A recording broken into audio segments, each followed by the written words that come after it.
in the case of Abro, even the facts did not even fit the crime. I felt that the facts before which he is arraigned before the court clearly did not even warrant the institution of criminal proceedings. You see, if you examine the charge sheet carefully, you notice that the complaint of the police was about the derogatory nature of the words used. If it is about derogatory nature or abusive nature of words used, and a course of action lies in the civil realm for defamation.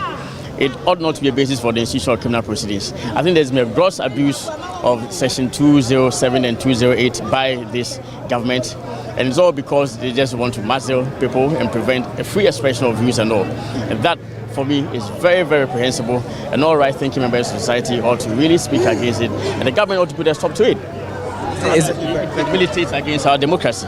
Is it your view that whatever is happening to the Bono Regional Chairman is because of him as a person, seeing that, he's been in and out of remand, or this is not the first time we're hearing of incidents like, do you think he's being singled out?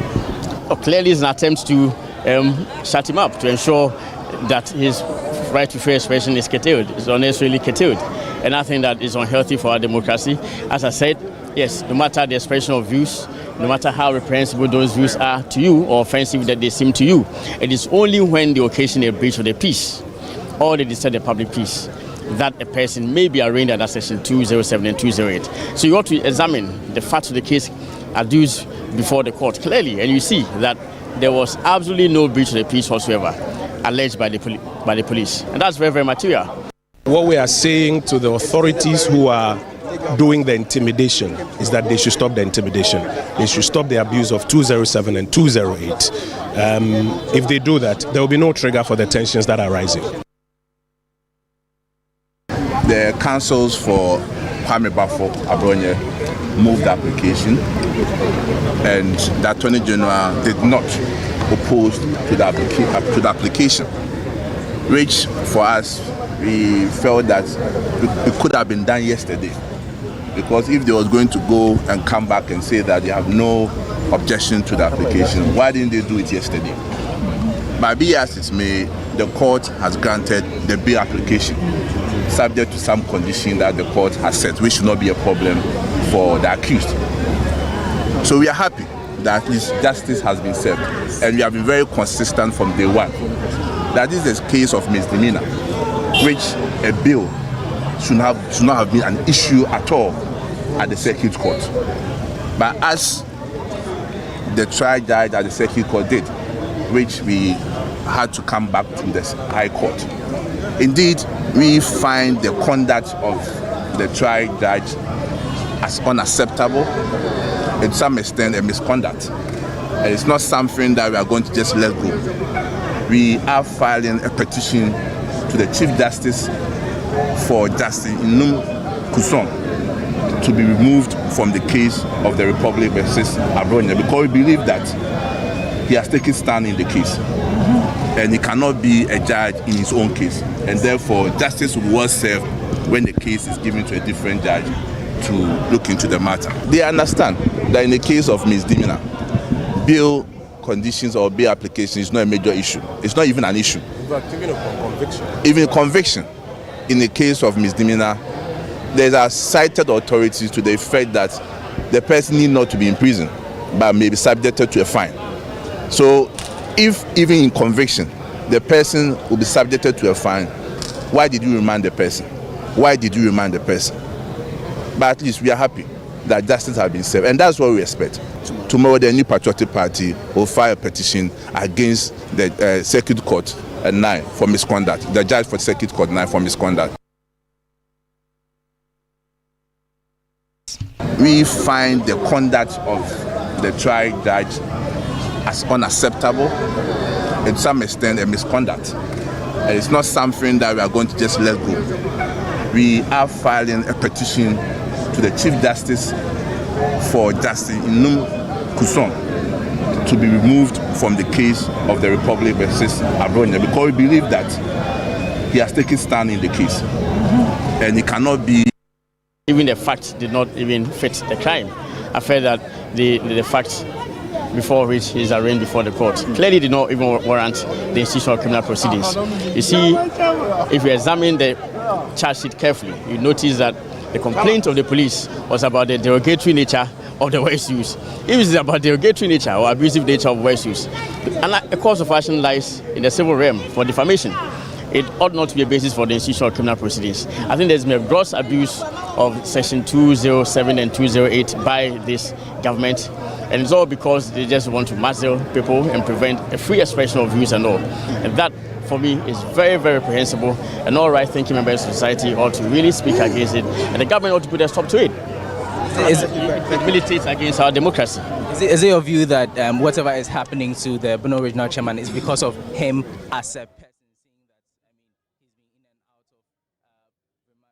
Well, there's been a lot of activity at the courts this week regarding persons who made statements which the police have acted on. And you hear all these people that we have played their videos to you this morning, referencing a particular law that the Ghana Police Service dwelt on or based on to effect these arrests. The Media Foundation for West Africa yesterday put out an article chronicling 14 instances where persons have been picked up using that particular law. There's been a call for it to be repealed, or a second look should be taken at this particular law. We'll get into the law which some lawyers say there is some ambiguity in its interpretation, which is giving the Ghana Police Service that power to do what it has been doing over time. But while we talk about the problem or the challenge with interpretation, how then do we also deal with some statements that go beyond the boundaries of what we would describe as freedom of speech or the right to free speech? So it's a double-edged conversation we're going to be having this morning here on The Key Point. So stay with us. We have a number of lawyers and political actors who will be joining us this morning, because all the people who have been arrested, well, majority of them are political actors and making statements that borders on the politics of things. So we'll have a conversation this morning here on The Key Point. This week as well, what we saw regarding the Court of Appeal, by a unanimous decision, restored the license of GN Savings and Loans Company Limited. That was after a three-member panel of the second highest court quashed the decision of the High Court, which upheld the revocation of the license on the grounds that the decision to revoke the license of GN Savings and Loans was unfair and unreasonable. So essentially, by this judgment, both the decision to revoke the license and the High Court decision to uphold same has been quashed. Well, there are a number of things that will play out in the coming days. The court has ordered the receiver to also hand over possession, management, and control of the assets and other activities to shareholders of the company. That's instructive. Now, and some financial analysts are going to be joining me, asking the question whether GN Savings and Loans can hit the ground running. We visited some of the branches that were left to rot. Some of them have been taken over by Chinese. They are using them as a warehouse, keeping their goods. But what does this say about the broader financial sector cleanup that saw some financial institutions go down? The approach that was taken, how much it has cost us as taxpayers. The last time we checked, some 30 billion Ghana cedis is what this financial sector cleanup cost us. And the social cost of the number of people who lost their jobs and what has been done to ensure that the financial sector itself, the reasoning behind this particular issue, this act that was embarked on, whether achieved or not, sustained over the period. These are issues that we'll be talking about this morning. Also, on the poll tracker this morning, Musa Dankwa, Executive Director of the Global Info Analytics, is going to be joining us. There's been a lot of activity this morning, right from yesterday to this morning on social media.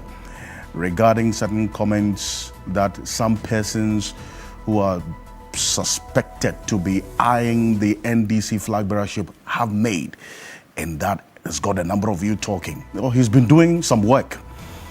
Musa Dankwa is with us in the studio, right in time for a conversation as this. Concerns have been raised about how some persons who are eyeing this flag bearership, perceived to be eyeing this flag bearership of the NDC, are undermining other persons also who are ministers. Well, we'll get into this conversation this morning here on The Key Point. Stay with us. We'll be back shortly after this quick break. My name is Alfred Okansi. Welcome to The Key Point. We're live on 3FM 92.7, also on TV3 Ghana on Facebook, and on DSTV channel 279 all across the world on 3news.com. We're on the Voice of London radio in the heart of the city of London, the Voice of London television as well. We are also live on Kesmi 107.1 in Tamale, W93.5 in Y, and a number of radio stations across the country. Stay with us. We'll be back shortly. My guest will join me. Have a good morning. Stay with us.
In a world full of noise,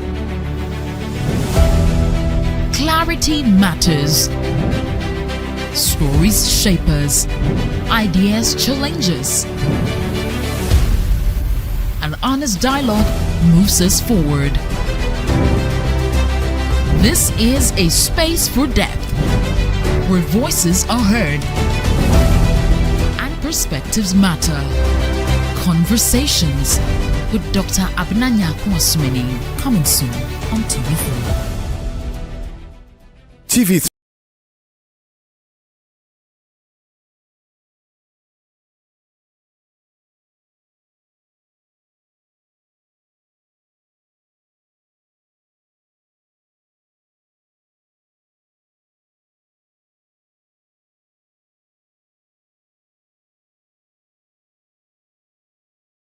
Are you ready to become an icon? Let's see who becomes the next top intern. The Top Intern Season 3 premiering Sunday 24th May at 5:30 p.m. on TV3.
Welcome back to the key point here on TV3.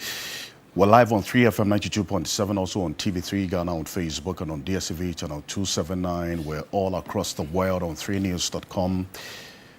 This segment, the poll tracker, is one that dwells on, it's a data-driven segment of the show, and one that also points to some work that has been done by pollsters and researchers, as a matter of fact, who go on the ground, interact with persons who are clothed with the mandate to either elect presidents, members of parliament, or flag bearers of political parties, testing their minds to understand exactly what is going through their minds, what's their thinking, and how that is going to influence the direction of their votes.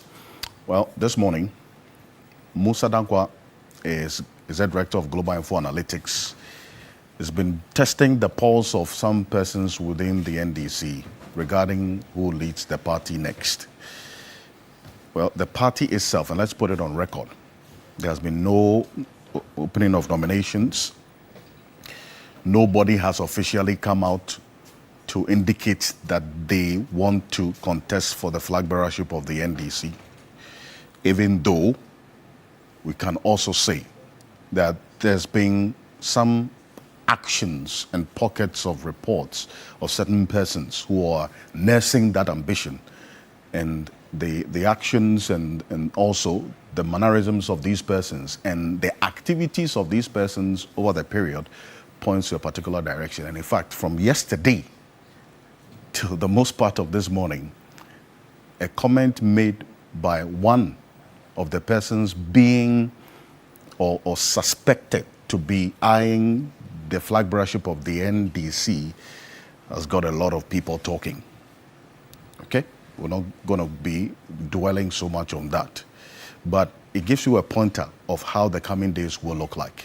And then also this thought of some persons who are also suspected to be eyeing this flag bearership of the NDC, who are ministers of government or in government, undermining other persons who are also ministers in government because of this idea of the flag bearership of the NDC. It's one that cannot be ignored. So we'll get into it.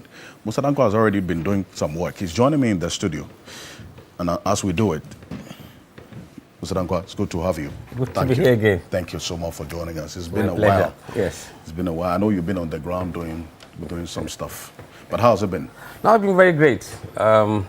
Very busy since February on a daily basis, and we have our ears on the ground, speaking to people who matters.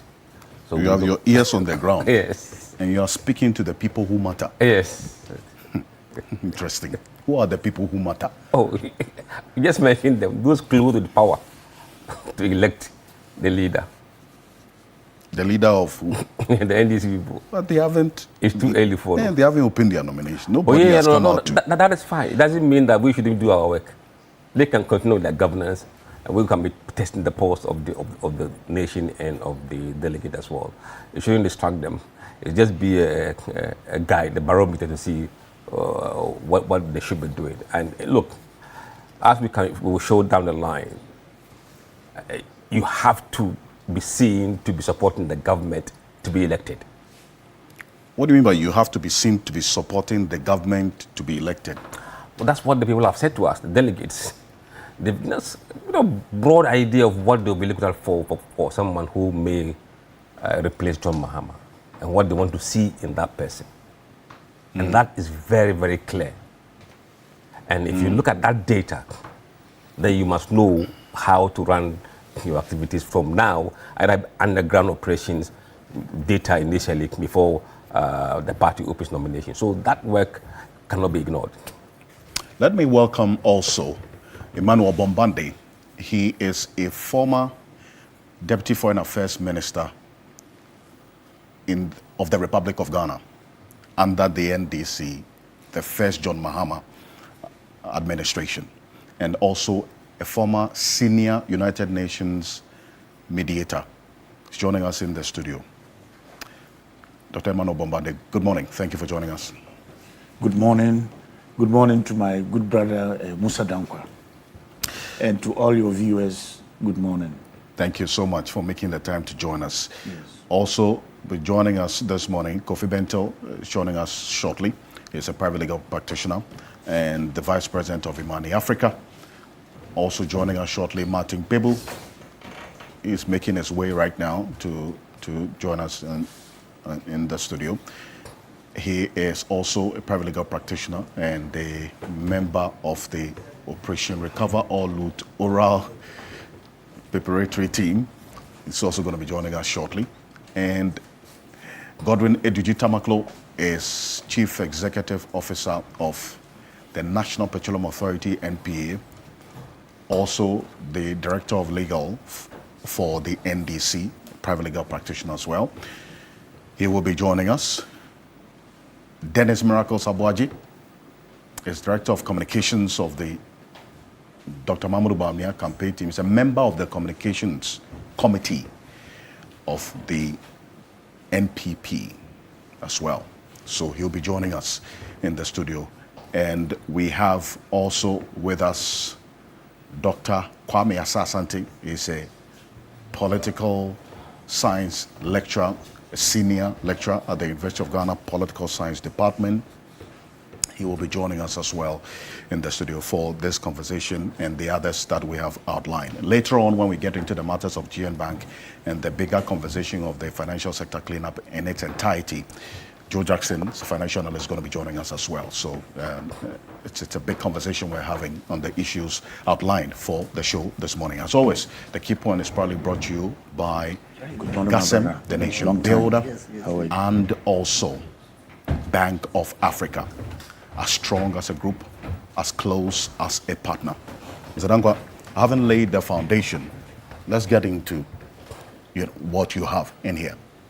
And before we get into the details of it, let me welcome Kofi Bento. I just indicated he was being made up to join us. He is Vice President of Imani Africa.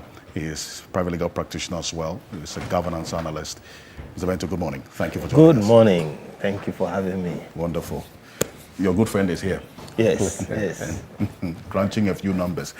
This latest poll you put out, the sample size is what, 5,778? And this was for tracking baseline poll week 1. Explain this to me. How many weeks did you do Look, this? we did 2 polls in quick successions. One we call the top of mind recall of delegates. Right. Who would you vote for without being prompted? What names would you give to us? And they give us. Those are what we call the baseline top of mind recall. We sampled 5,778 delegates across all the 16 regions, random probability sampling, 99% confidence, and 1.7% margin of error plus or minus, using a CATI approach. And the interviews were conducted between 31st March and 4th April for the baseline poll. And the second survey was conducted between 7th April to 9th April. Again, 4,620 delegates from 16 regions, the same random sampling, 99% confidence, but here the margin of error has gone up because of the smaller sample size of 1.9, the same CATI approach, and that is what the results are based on. I see. Now, explain what the baseline poll and tracking poll is. The baseline is the first poll we did to see where the delegates stood in terms of who they want to lead NDC and other matters. And then the tracking poll is calling back the same delegates again a week after to ask them, look, we are repeating this survey. Per the first survey, we had top 5. Now we're going to ask you to choose from this top 5. Who would you want to vote for? So the first one was done to see how many people would cross a certain threshold that would take forward the next survey to be able to give them as option. So the first one, we didn't give you any name, you give us names. And that gave us top 5 for the NDC. And then we went back with the top 5 and said, okay, if these were the options you have, who would you want to vote for? Right. I see. That gives us a fair understanding of the approach that you use. And you did all 16 regions. Yes. I see. I read an article by Mansa Musa, who's also on the Voice of London radio. They are watching us and listening to us on television right now. He says what you have done, it's not really a poll that goes to the heart of trying to understand what people are going to be doing if eventually this matter of the NDC flag bearership comes up. It's more of a popularity contest that you are testing as to who is on the minds of the people, the top of the mind recall that, this person is whom I think will lead the party. Alfred. This is not the poll. It says a popularity contest. Alfred. You must have name recognition to be able to be on people's mind. For you to even get people's attention to listen to you. That is the basic. If nobody remembers you, how would they remember your message or know who you are? Look, a lot have been said about our polls. But at the end of the day, we get it right. So let's not go into why we're doing. We know why we are doing this. We believe that it is a snapshot of what is happening, and then it gives us an idea as to where this might go in the end. So for us, we know what we're looking for, but it will not suit everybody who's watching the poll or observing the polls. We know what we're looking for. They must figure out what they want to know. But I see that you put a note under this, that due to rounding up of the data, some total, especially cross-tabs, when manually computed, may be less or greater than 100%. What does this mean? I mean, those who use Excel spreadsheets would understand. If you are saying how many delegates from voter region or Akan regions who are saying things are hard, are voting for this candidate or that candidate. Now, those fractions in human beings, we don't have fractions in human beings. So you see some numbers, 99.9, sometimes slightly when you add up to be 100%. This is normal in statistics. I see. But I just wanted to, Yes, caught yes. my eye, so I Yes. just wanted to open it. And then this one. Yes. You asked a question. In selecting someone to replace John Mahama, which of the following factors would you consider as most important? Yes. And the first is performance.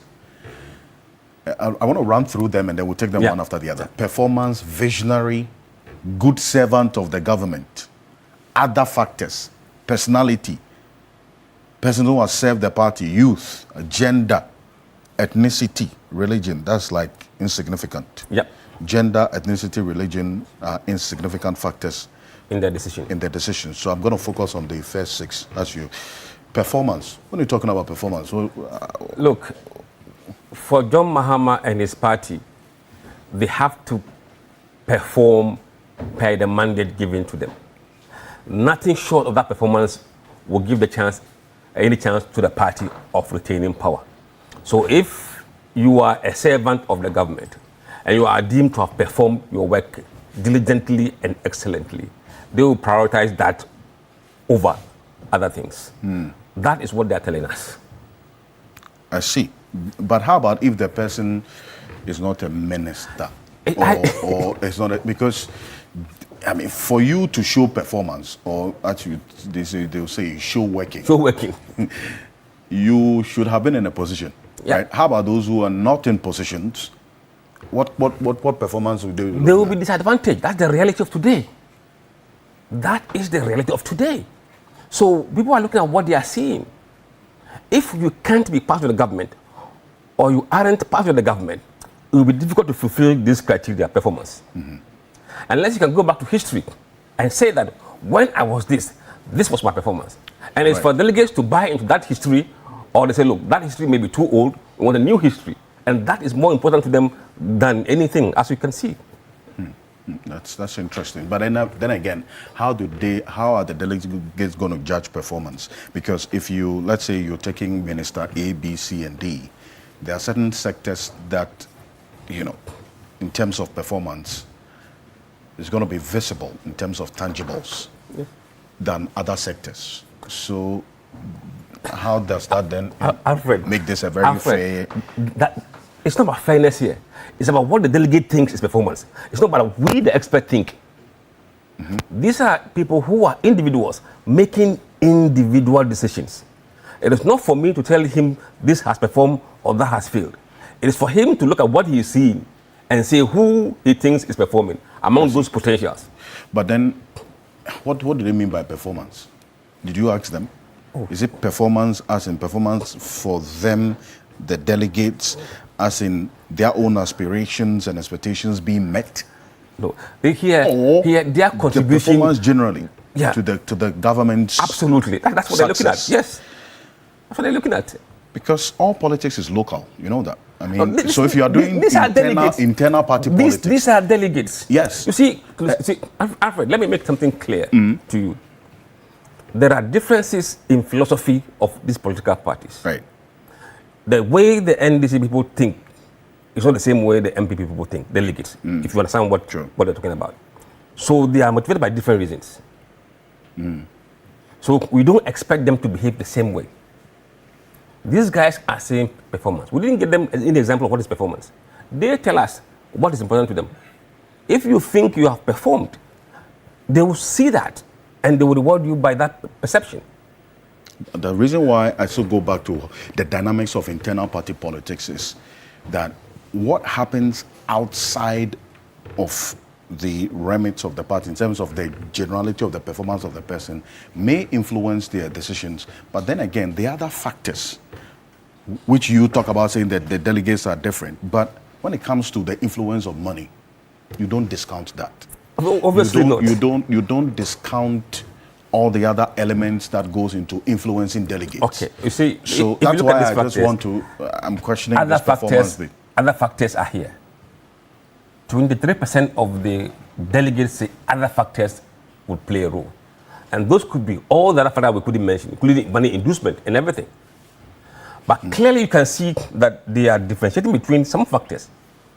Being a performer in the government that you are serving, having the vision or being a visionary for them is important, and having them to have served the government, good servant of the government. Okay, and then other factors here can be all the factors that we yes, I was interrogating performance. Let's go into visionary Yes. quickly, and then we'll bring in my esteemed guests who are all already taking their seat. Visionary. What Look, does it mean? for you to lead this country, you can't just come and say, you must let the people see where you want to take this country to. What vision are you espousing? In your rounds or in your potential campaign that you're going to launch in the future, how do they see your vision? Do they buy into your vision? Or would that vision take Ghana somewhere? So you must prepare and invest in making yourself look visionary. So essentially the message. The message that would resonate well with the delegates in terms of vision that they think you have. So a good servant of the government led by John Mahama. Yes.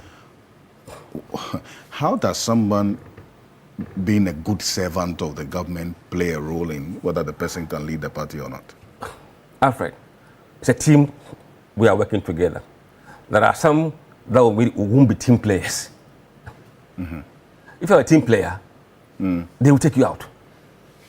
Right. If you serve very well and your work served the government very well in terms of public perception and approval, you'll be deemed to have served the party or government very well.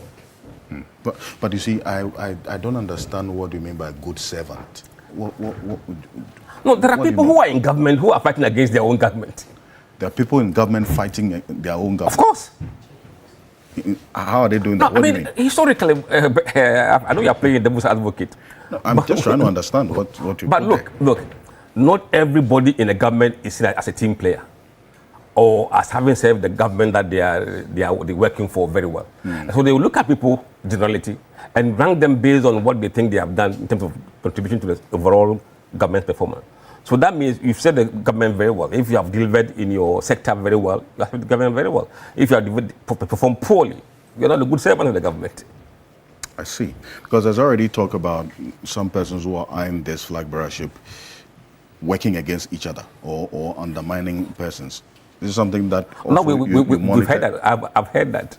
I've heard that. I see. There are other factors you've talked about, but then let's talk about personality. Personality. 20%. Yes. The personality of the candidates. That's the charisma. Yes. And you see, the NDC has always had that element. See, if you track from Jerry Rawlings, Junior Jesus, coming down to Atamels Asumbiahin. So that personality is always, and John Mahama, the likeness and also the appeal, the eloquence is there. Yeah. Right? And you see this as a big part of the decision-making process, yes. The personality of the candidate. Absolutely, 20%. So when they talked about the personality, what do they look? Did they give you an indication of what? No, exactly we don't ask them meant? to explain what they mean by personality. But as we don't want people to say personality. Sometimes they want certain features, certain characters, certain traits, certain aura of the person, and that's what they classify as personality. See, those days in 1992, and here's where I bring in Mr. Bento and others. I remember in his home, people voted for John Mahama, Jerry John Rawlings, because of how he looks. I mean, he was a very handsome man, and all of that. You say all that contributes with personality. Absolutely, it does. I see. Okay, Dr. Kwame Asante is also joining us. He's a senior lecturer at the University of Ghana Political Science Department. Doc, good morning. Thank you for joining us. Appreciate you, really. Also, Martin Popo is going to be joining us shortly. We'll take his seat and then we'll have the conversation. The next one is serve the party. And that's why I want to understand the distinction between serving the party and a good servant of the government. We know there are differences between the political party machinery that brings the government into power and the government itself. Now, there are people who say that those who have served the grassroots, who have worked with the party, they come here. They've served the party, they've done all the legwork for the party, and they want to reward those who have done that work. So that party servant isn't the same as government, because the government and the party are the same. Are not the same. I ask this because, as you indicated, the party forms the government. Anybody who is serving the government is by extension serving the interests of the party. So why the distinction? The distinction is that, look, there are party officers and there are government ministers. The two are distinct positions, even though the parties provide those personalities to run the government. Right. But there's a clear line between the party and the government. When you are governing, you're not governing for your party people. You are governing the country. When you are working for the party, it's your party's interest you're working for. Yeah, so that goes into what? The number of people we've been able to give employment in your ministry or what? No, I mean, it can be so many. See, we haven't given them any examples.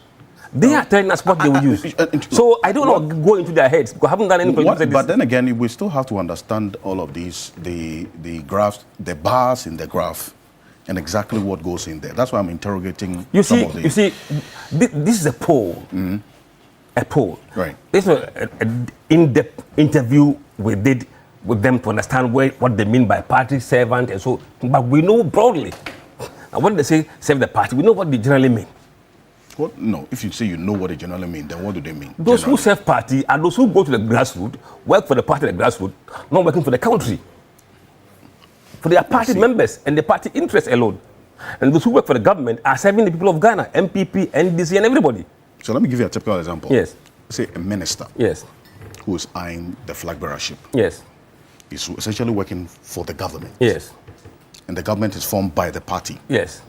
How does that person, minister, also fall in this category as serving the party? Look, there are ministers who are out of touch with the grassroots, right?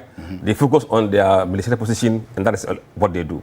And there are some ministers who are not MPs. If you are MP, you can cut across. You do ministerial work and party work. But there are some ministers who are not members of the, who are not MPs, and they're not really connected to the party. So they will see those who are really connected to the party, they do ministerial job, and then they come also and do a party job, because the work requires them to be party person and an MP. So he interacts with both the base, which is the party, and then the government. And there are those who are only serving here and not here. Youth, age. Yes. You're looking for someone, 8% say they're looking for someone who is youthful. Youthful in actions or youthful in age. When I say youth, it's age. You can't say... No, there are people they've said it, age is just a number. They feel youthful in their old age. And when you have to do something, you realize that age matters. Really? Yes, age matters. Look, nearly 80% of the country today is below 44 years. 80%. I think that wouldn't matter. Martin Pebo is a private legal practitioner, a member of the oral preparatory team. Counsel, good morning. Thank you for joining us. Morning, Mr. Clancy. Perfect. Good. Good to be here. Of course, let's do the rituals. We would like to remember our valiant countrymen who stood up when Kofi Benton and Kufuor and Bawumia were tormenting us. Yes, I thought you are a perpetual supporter of Bawumia. So it means that you supported Kufuor when he was tormenting us. So Togbe Apede, Domahine Osiadeyo Admabedu the second, Gamanche Kentucky Tekuchu the second, then Sofa Kufu Yasantua. And of course, let's also remember men above 40, please do the prostrate check. Very, very, very important, because we don't want to lose you. This country has no future if we don't have men. And then those who pee outside, especially the men have the greater number, right? More men pee outside, in public glare than women, right? Let's stop it. Yesterday I went to Ho, and I was in the bush. When I say bush, please understand me. It's not a big city, 20 in the Volta region. And there was a girls' filling station there. It had 7, urinaries. 7, and that was very impressive in the middle of a bush. So the people of Finti, you've done well that there is a filling station that has 7 urinaries in the middle of a bush, and then in town you can't find many filling stations that can boast of 7 urinaries. More of it must be encouraged. Exactly. Thank you so much. And this, at least we understand the factors now, but this one, even before we get into it, maybe just let me bring in Mr. Bento quickly on some of these factors that Musa Dankwa has listed here. I've been trying to interrogate to understand the details of some of them, but Mr. Bento, does any of them really stand out for you? And are these factors that you also see would play a large role in influencing delegates' decision on who leads the party? For the purpose of trend analysis, for the purpose of tracking sentiment and seeing where things were and where things are going and where they'll finally end, these exercises are useful. But if you want to look at them as indicative of who is going to end up on the finish line, they are totally useless. It's way too early. A day in politics is a long time, all right? So if you look at the Canadian election recently, okay, there was a clear front runner. The guy was just going to win, and all the polls were pointing in that direction. In the space of 1 week, 7 days, Donald Trump started saying all kinds of things. And when he said those things, Canadians were very upset. Unfortunately for the gentleman who was on cue to go and win, he was a Trump supporter. And so people became very upset at him. Then the person who was not expected to win, indeed, their prime minister had resigned, and Carney had come in. Carney was one of those people who you call aloof, elite, aloof, people who were, plutocrats, former governor of the Bank of England, and all those, somebody very high up there. Okay. But Carney said the right things, had the right CV, he could stand up to Trump, and he could really rise up to the times. In the space of rhetoric between US 1 week, and then that carried on, Carney won hands down. So I'm saying these things are good to know what is going on today. But by the time we get to that finish line, by the time we really, the rubber hits the road and people are going to cast their ballots, a lot of these things will change. Absolutely. So it's good to take this snapshot now, but I'm not going to lose any sleep over this, waiting for almost 2 years to come. Way too early. Oh, way too early for this to be indicative. Indicative. Yeah. It is useful as a trend marker. Okay, useful to know what was happening around this time. And then when the final time comes and things change, we say, okay, this change, that change, this change, that change. Youth, for instance, is always very important. Okay, but again, when you get to the end of Donald Trump had the same situation concerning youth. True. Okay, and the oldest president in the world today is Donald Trump, but he won. Absolutely. Yeah. So that could also be an insignificant, at the end of the day, all of these things will taken change. into consideration when you are getting closer to the finishing line and all the dynamics are at play. We'll see what really is going to make the difference. Okay, I mean, today we are talking about press freedom. All right, just 2 days ago, we had rain. Yesterday, people are sleeping in flooded, places. All right, anything can happen and it will change the news cycle, and what is important to people will shift. All right. So yeah, I always say that, the work that Musa Dankwa does is useful, but we should be careful thinking that this is going to be anything indicative of who is going to be president next time. I have no doubt that by the time we get towards the end, people will come to discover more of what Dr. Bawumia is made up of. And people like Martin will be sorely disappointed. Time will tell. Thank you. Dr. Mano Bombade, on what we've done so far, before we get into the other matters and details. Thank you so much. Let me say this. The NDC has its own traditions of peer review, checking on the potentials of leadership based on the values and principles of the ideology of the NDC, which is social democracy. And that is what informs gradually. It is not necessarily 100% consensus building, but that is what informs eventually those who will emerge to compete. True. If we had reached that stage and you now track those trends, I will be able to make a comment. But we are not yet there, and the NDC does not want to be defined by these tracking polls that do not resonate with its own internal consultative mechanisms to arrive at leadership. And without going into the detail, for the people around this table, if you went back to when our late president, may he rest in peace, Professor Atta Mills, emerged, if info analysis was working at the time that Atta Mills emerged, the probability is that they would not even have considered Atta Mills as a potential president. Yes, or to lead the flagbearer. NDC. But those internal mechanisms arrived at a point in which Professor Mills emerged and became a candidate and a flag bearer of the NDC, to the extent that, yes, he did not win in 2000. And in 2004. He did not to win. 2000. He did not win in 2000. He did not win in 2004. Yes. But he won in 2008. True.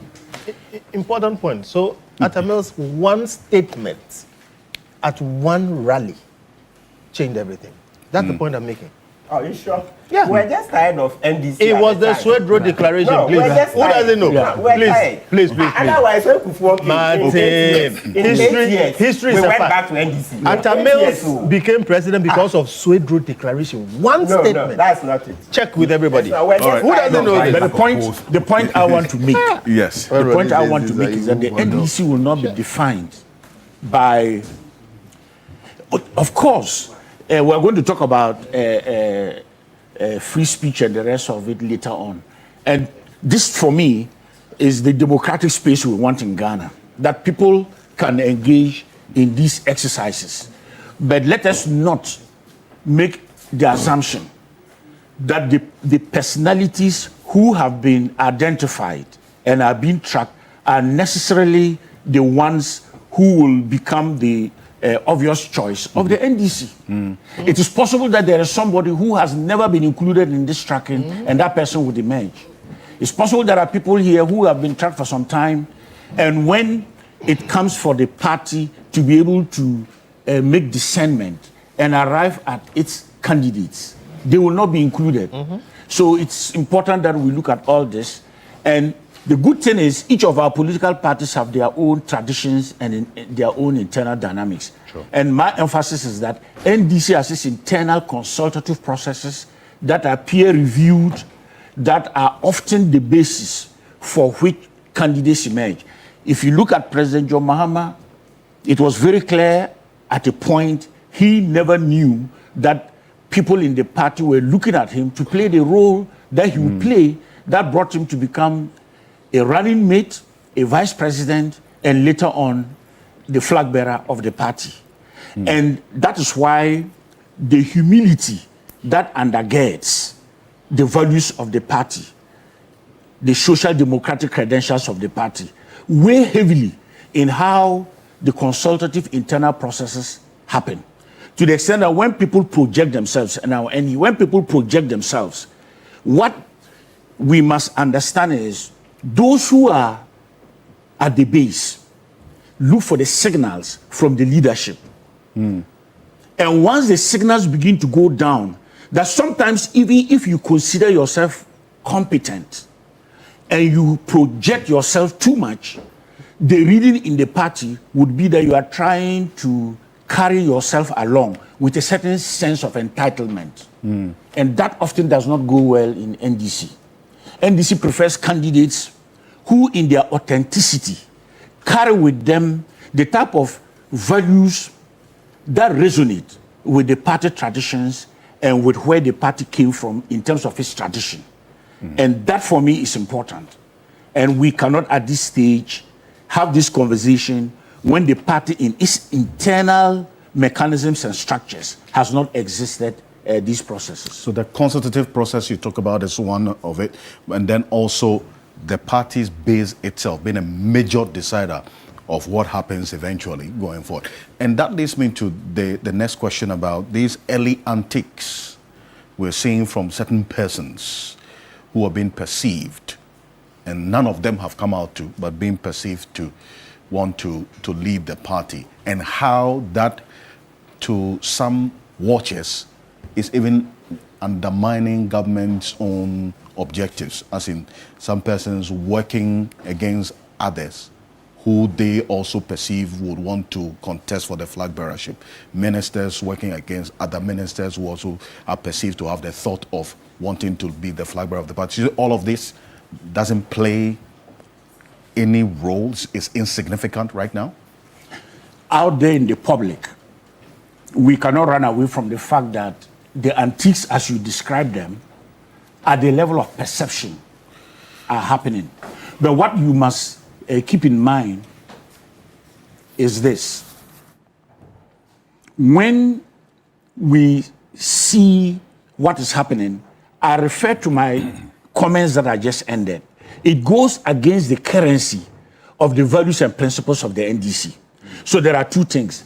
So first, there is a responsibility on the names that are being mentioned to exhibit the type of leadership that has a clear preference for internal party unity, respect for the internal dynamics and traditions of consultation, so that they are not seen to feed into the perception of what is happening out there.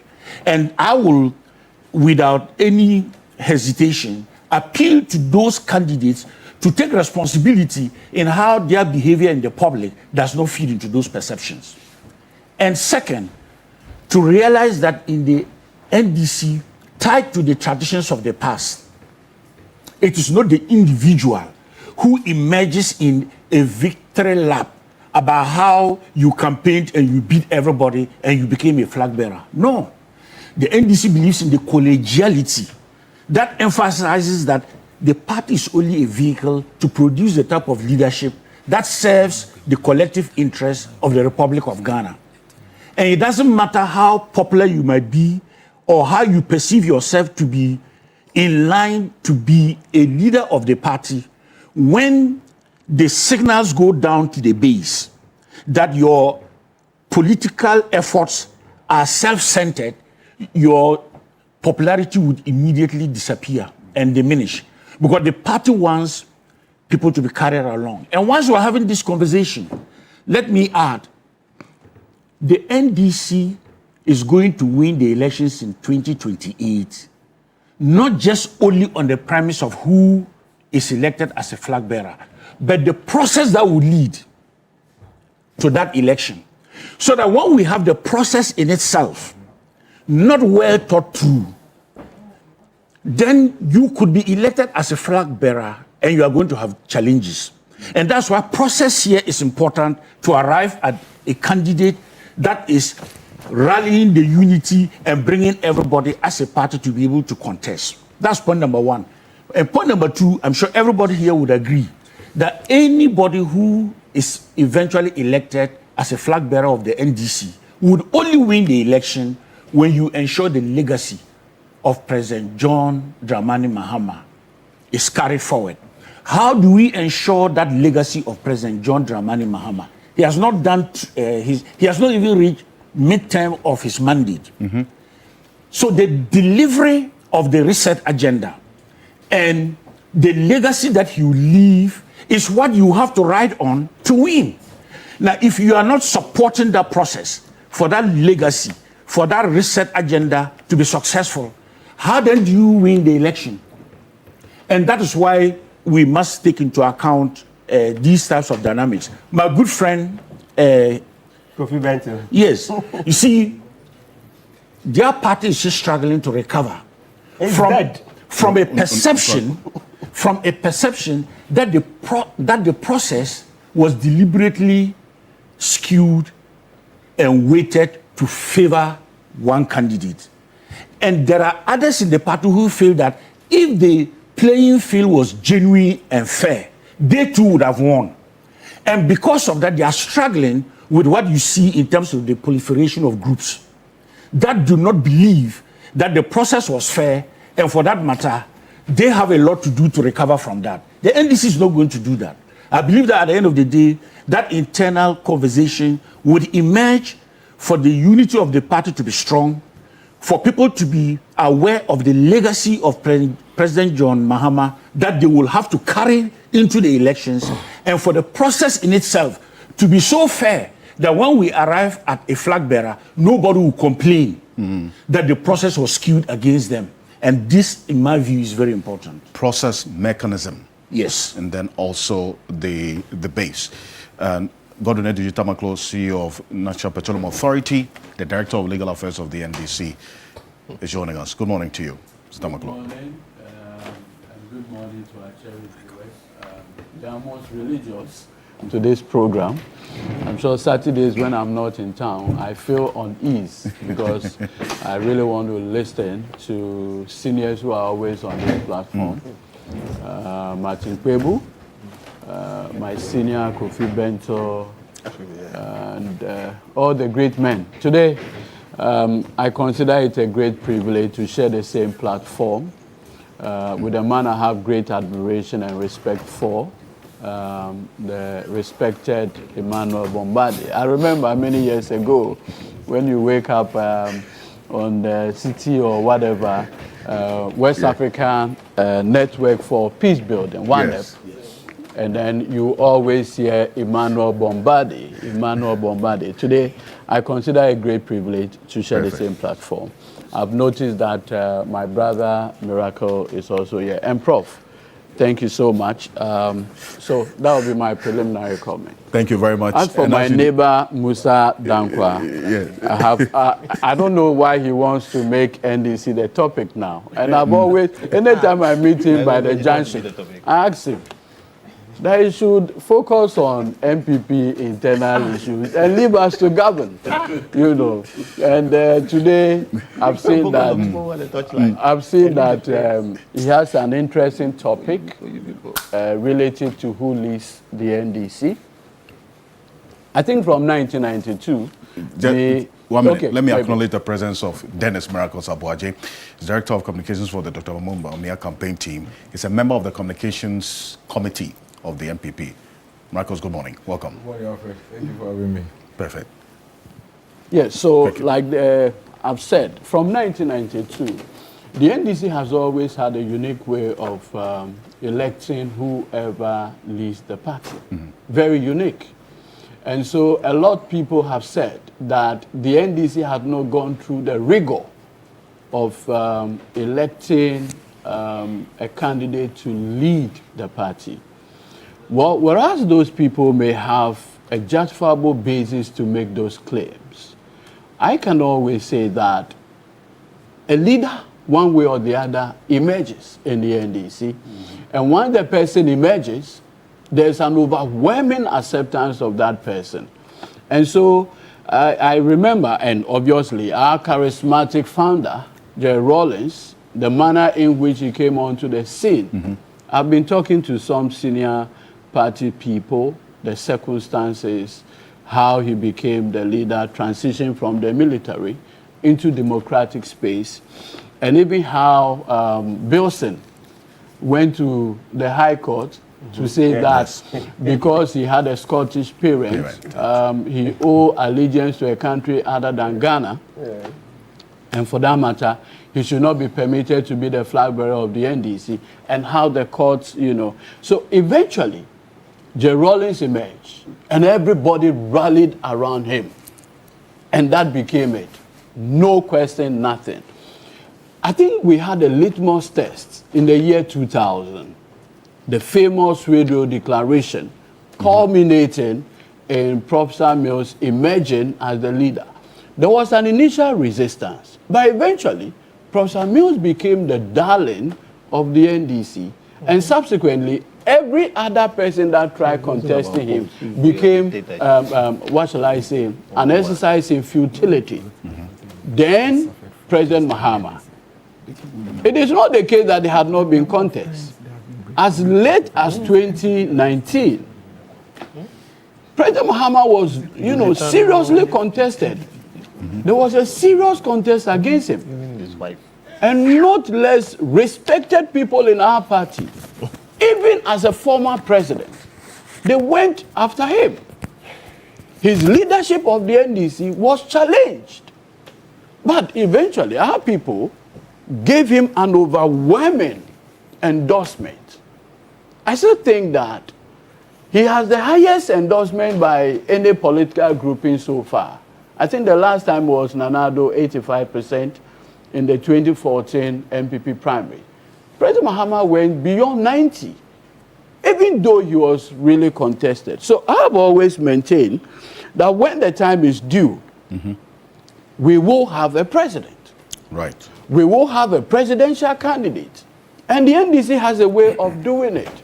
And once that is done, everybody will rally. What I have not, I have no doubt at all, is the fact that as we speak today, with the performance of the President John Dramani Mahama administration and what we witness up to 2024, I have no doubt at all that with the momentum that we have, we will maintain that momentum, which will culminate eventually in an effective party machinery. And I always say that in every election, there are three things that matter: your message, the messenger, and the machinery.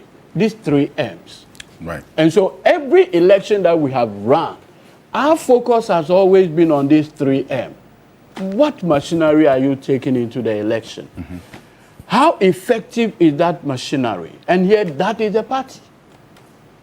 Okay. If you go into an election with the best presidential candidate but a broken party, the result will be terrible. And we have seen it in 2024. You can go into an election with the best candidate, but your message is problematic. You will come back. We saw it in 2024. You can also have a situation where the party is sound, great message, but the candidate is problematic. You're going to have disaster. So we are mindful of these three M's. The message, the machinery, and the messenger. And the messenger. And at every point in time, as a political party, whatever we do, we want to have a balance between these three M's. A great messenger, a great machine, and a great message. Okay. And we are saying that in terms of messaging, the record, regrettably, the dubious distinction of the MPP government that we just saw is still fresh in the minds of people. I have seen a great attempt to whitewash graves with dead man bones as the best we can have. So please, I've seen, let me just conclude on this. So I have no doubt at all in my mind that at the right time, a leader will emerge in the NDC, and that leader will have the support of all of us. The details by Musa Dankwa in terms of his polling and what Ghanaians are looking for. Almost all the people in the NDC who I've seen so far carry these things. Good servants, visionary people. And so whoever the NDC will bring, I have no doubt that he will beat Dr. Bao. And the three M's you talked about goes back to the point that Dr. Bomande was making about the mechanism that produces leadership within the party. And usually like we call it process integrity. Absolutely. You do not want to have a situation where Alan Tremantin will get out because it's not. He will do some analysis we don't from the want scientific that. perspective. Calm down. Miracle. Your good friend, Musa Dankwa. One man declares and then everybody goes. I think that all energy is doing is explaining. The guy is just explaining. You see the way he's explaining. I think you go explain Taya. There's a difference between what you are saying on TV3 and what is happening in Tamale Central on the ground. All these explanations you are giving, you wish. It's their wishes. All of us, it happens to us. It's just a political party dynamics. It happens to all of us. Our wish is that there will not be any other guy. That's our wish. But we are not in Tamale Central. You understand? So all these things you are saying and explain, it is you trying to explain. Honorable Bombadi, it is you trying to explain. But if wishes were horses, MPP will not be here in opposition. We'll be in power. Is it if wishes were horses, MPP will not be in opposition. We'll be in power. And let me quickly, make this point. You see, the NDC seems to live in a certain bubble and try to run away from their own history. No political party has been fractured in this country than the NDC. That is fact. To the extent that even the founder's own wife who is a co-founder of your party, at a point had a cause to break away and form her own party.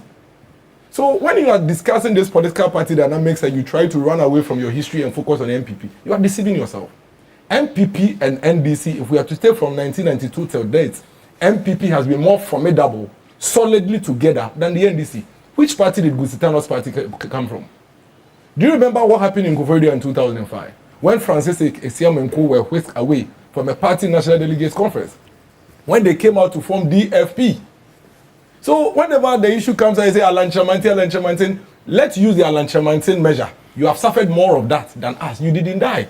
So when I hear you say that MPP, they are suffering, they are dead, you are a joke. You are joking. It is just political party dynamism. All parties will go through it. You'd have to rebuild and come back. And we have rebuilt come back before. No, we have rebuilt and come back before. And we are going through the phase again. It is your turn. Don't run away from it. Be a man. Stand up and face it. Don't try to speak. Yesterday, on social media, the videos are there. These are not people in meetings. We saw the missiles. Tamale Central 3-1, Asawasi 3-1, and then we saw another one from the I mean, Tamale South. Is this South or Central? I mean Tamale. The first one came from the Bono area to Tamale, inside Tamale. Then the Tamale people responded right there and then. They didn't waste time. Then Asawasi, the other guy, in front of the also president, responded right there and then. And we know what is going on. We know. So this thing that you want to whitewash and cover up, it will not work. You also go through it. Allow everybody to go through it. Everybody knows my relationship and my debate and banter with Musa Dankwa. He's here. He's your good friend. Yes, he's here. When he was publishing every day, and I was raising it, you LBG, you come and say miracles. Why are you doing this? Why are you doing that? Today you are telling him to focus on MPP. Today you are telling him to focus on MPP. Him. I am saying that I am not NDC. Right. But I am worried for the other guy. What do you mean? I'm concerned about the other guy. And I think that instead of NDG sitting here and trying to explain Taya, he should call the other guy this morning and tell him that the interview is scheduled on Pan-African TV. You should make sure that he doesn't also throw a missile to Bono. That is what is important. But you can't wish these things away. Allow your party to go through the phase. But in conclusion, no political party in Ghana, none, since 1992 to date, has suffered fractures, disintegration than the NDC. So if we are going to talk about a party that is dead, if the NDC did not die, then MPP surely would not die. For now, they should forget about us. We have accepted our fate.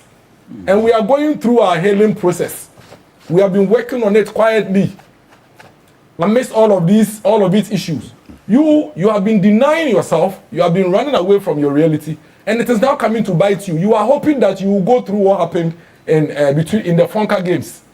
You remember Fonka Games? When John Mahama, His Excellency, had an absolute control, and then the perennial aspirant, Mr. Former Trade Minister. That's Spiel Gabra was just in the shadows and all of that. That's what you wish for. But you won't get it. You won't get it because since 2012, the de facto leader of the party has been the President John Dramani Mahama. Your true test of who you are as a political party post Soweto Declaration is this election. That is your true test. Because Soweto Declaration was an authoritarian imposition of Atamils, who then became a de facto leader of the party. And obviously, when you are an incumbent vice president or a president, you have some leverage on the party. Then beyond that, out of whatever it is, John Mahama, His Excellency, became a vice president. Then, unfortunately, at Atamil's pass, he had no competition. He became an automatic leader of the party. Your true test is now. Okay. Deal with it. And let's see how you survive it first, before you talk about other parties. Dr. Sasante, we bring you in. Having taken into consideration all of these statements, what is here, and then also the 3 M's that Goduneji Tamaklo talked about. And the other guy. And what's his name? And then also the chairman mentioned the chairman is the one that mentioned Dr. Emmanuel Bombande mentioned. No, you wanted to make a point briefly. Has learned a lot from what he has described as fractures to be solid and to emerge at the end, hopefully. So it's not about running away from his description, but it's the internal capacity to always reinvent, and nobody can beat NDC on that. And you see, just a quick rebuttal. You see, when I listen to my brother Miracle, there's something that came out of it, and for me, it's quite humbling for the NDC. That if we have had all these people come out of our party by way of defection, but we can still, collate around a candidate, okay? Come together to prosecute an effective campaign to get one of the biggest electoral victories since 1992. What it tells you is that, one, we have learned from our mistake. Now listen carefully. You have never had that benefit. So the first time a major candidate of your party went out in the person of Alan, your candidate today as we speak, there are 4 regions of this country that he never even won 1 seat. That should be the lesson. Okay.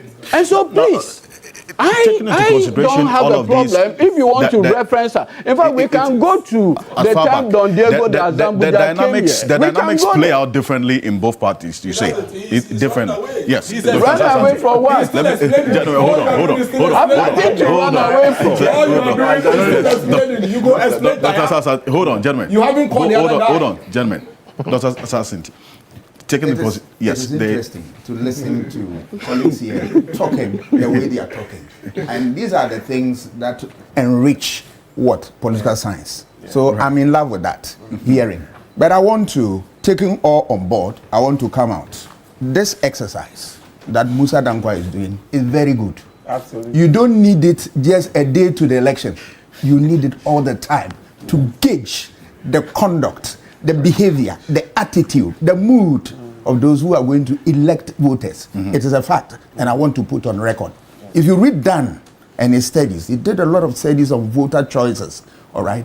He tracks these things and then come out with conclusion at a point in time that yes, people gravitate towards this person because of A, B, C, E, and F. So these things are important factors that influence voter choices. You don't track it just a week or two to election. You track it forever. Yeah. And that goes towards support the foundation of the political party where these people are coming from. True. Because look, if you look at even performance, you cannot put any ordinary human being in office if he cannot perform. You need somebody who can perform and deliver the public good so that people will have confidence in him. And then if you have a notorious person who is notoriously incompetent, are you going to put the person in office? Notoriously incompetent person. Yes, this is a test that will bring that person out. And then you look for the right person to lead the party. So for me, it is important and you have to do it all the time. And also it gingers the party, the base, and its own engine to be able to marshal all the resources to win elections. Having said this, my friend Eduji also said something about the 3 M's. Message, machinery, and messenger. I hope I got it right. Yes. Yeah, it's very good. I have something which is similar to here, but it's an expanded one. I call it RSM.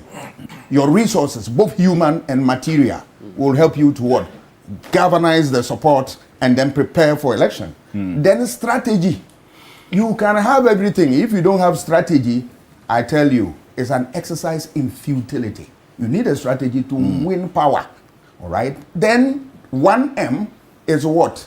Your manifesto. Because once you are doing that national exercise, a manifesto, a policy design that you have in mind to tell people what is under your sleeve, that when given mandate, you'll be able to execute and make life better for everybody. Then the last one is a message. The message will go to tell people what you have put down in pieces for them. And that when that message is churned out, it's going to hit the voter, and the voter will resonate with the message should resonate with the voter to be able to select the one that will serve his interest. If of course, if you are like my grandfather with 24 children and you have no means of sending them to school, and somebody bring free SHS, you want to take them to secondary school, you resonate towards that message. If you are going to have a free university education, at least the first year, and that message comes to you, and you have children who have the potential of entering into the university, you resonate towards that message. You gravitate towards that. So all these things, but let us remember that it's not only one factor that influences voter choices. True. It's a whole lot. Yeah. It's a mix of what factors. Yeah. So, and it depends on what the exercise you are doing. If you are doing internal party politics, it's sometimes a little different from what the national. All right. So all these things will help the party. They are what the raw materials for party look at, and also what begin to what work towards. And it's also what has the potential of letting people to perform and perform well, because they want the voters to be able to know that, look, they are in good stead, and for which reason they should vote for them. So it's a very, very, very important exercise, which I love it, and I want to see it all the time. Performance is critical. You need a leader who is what? Visionary. The vision should go beyond your party. All right. There are people whose vision is just in the party and all that. But look, when they elect you as an NDC leader, your vision should go beyond the NDC and move into other realms to satisfy everybody. So it's critical. Good servants of government and all that, I don't understand that. But all that I'm saying, that all these factors are critical. The youth, what do you have for them? We need somebody. Let us listen to what the voters, what is it that they have? The understanding of who should lead the party. Is it a person who, the person should be an old person or a young, or what? These things are what a function of how to win political what office. And for me, it's critical. Issue of what? Corruption. You want to see the personality. Is the person corrupt? Because if you look at Ghana, one of the things that influence voter choices at the national level, the third one is what? The issue of corruption. All right? So, because if you look at Transparency International, their local branch, GIA, Ghana Integrity Initiative, they said every year we lose over $3 billion to corruption. True. Look, so fix corruption and don't go to IMF and get $3 billion, because you can do that when you fix corruption. Right. So you want a leader who is clean and be able to what? Compete. See, Dr. Bomade made the point about the early indicatives or the actions of some persons who are perceived to be eyeing the flag bearers. And that's what Mark Sabwati referenced. Exactly. Statements that were made yesterday, reactions that are playing out throughout dawn till this morning as we speak. There are salvos still being fired by some persons against others as well. But the early indicators you talked about is one that you say that could prove destructive, right? That now there's this suspicion about some persons, and it's actually playing out in reality, that some persons who are eyeing the flag bearership are also working in a way undermining others who are ministers and so on. Or some persons have gone to complain about not having support or funding to execute their mandate, and so you hear this in the party. I was coming to that point. Yes. So, see, okay, just one second. If you look at political parties, they are not in there to what? Get the numbers. One of their duties is to regulate the conduct of members of the party. Are you with me? So if there are people who are not working, because remember, you cannot win any election if you don't have records. And the record is a function of the work you do whilst in office. All right? So you want to what? The party to regulate the conduct of those people. And remember that what is important is to be able to work, that you leave your footprints. Then people will see and say they want to renew your mandate or throw you out. So that can be addressed if the party is actually a mass party and it has the whip and it can crack the whip without fear or favor. That is what is important. So if the party is positioned very well and is able to do the needful, all these things will be a thing of the past, and they will perform to glorify the party so as to make it attractive for people to select the party. Briefly, in less than a minute, I want to say that the emphasis as we started this conversation is not the overall electoral cycle. Absolutely. We are looking at only the early indicators. Early indicators. And the argument we are presenting. And by the way, the internal disciplines in NDC makes me to defer to my brother, who refers to me as a senior brother. But because he's an executive, anything that I say, I defer to him. So even amongst us, we know ourselves. And that is why I want to end in this, on this quotation, of my good friend and brother, Dr. Kalistus Mahama. The issue is simple. Wait a minute. Sorry, yes. I'm going to pull that for you. No, now I have it. Yes. He says, the question before us, and I'm quoting, the question before us is not who leads in 2028. The question is whether by 2028 we would have delivered enough, done enough, studied enough to justify the trust that was placed in the administration in 2025. And that should guide, thank you so much. That should guide this conversation. And that is where we talk about the early indicators, so that the discipline begins with the personal responsibility to be aware of this, great quotation, and deliver for the legacy and the delivery of the current administration to be the vehicle that will carry the party to the other victory in 2028. It's important you reference what Dr. Kalistus Mahama put out there. Yes. To associate with what my senior Bombardier had pointed out. You see, when the secretary to the president, the respected Dr. Kalistus Mahama, posted this particular write-up, I took it from a more religious point, from a point of discipline, and to make the point that, listen, there's always the need... Hold on the point for me. I've been joined on the telephone by Kwesi Pratt Jr., he's a veteran age journalist, and he's joining us just for a brief conversation on the issue that we've been talking about. And Mr. Pratt, good morning. Thank you for joining us. Yes, sir. Good morning. Perfect. And I take the point that Dr. Emmanuel Bombande made to put this question to you, referencing something that Dr. Kalistus Mahama put out regarding the early indicators of the ambitions of who wants to be flag bearer in the NDC and how that can hurt the party and the government, for that matter. It says there's a quiet danger that sometimes creeps into political life, not with noise, but with whispers. It begins subtly, like a conversation here, a suggestion there. He ends that the critical question is, by 2028, they will, as a party, question will be asked whether they've delivered enough, done enough, studied enough to justify the trust that was placed in this administration in 2025. How do you see this early activities and the cuts that we see? We understand some persons who are complaining that they are being undermined by others who are also having this ambition. How do you see this actually playing out and hurting government as we see right now? Well, as a matter of fact, what is happening is reckless in the extreme.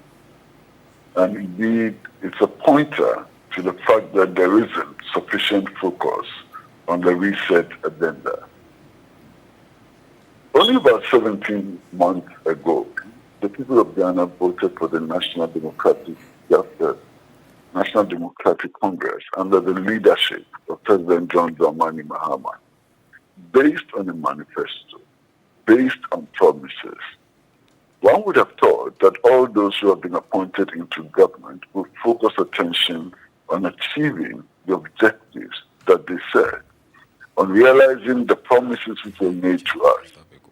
Unfortunately, many people in key positions do not appear to be focusing on this agenda and are focusing on their personal, individual, egoistic ambitions. That's a danger sign.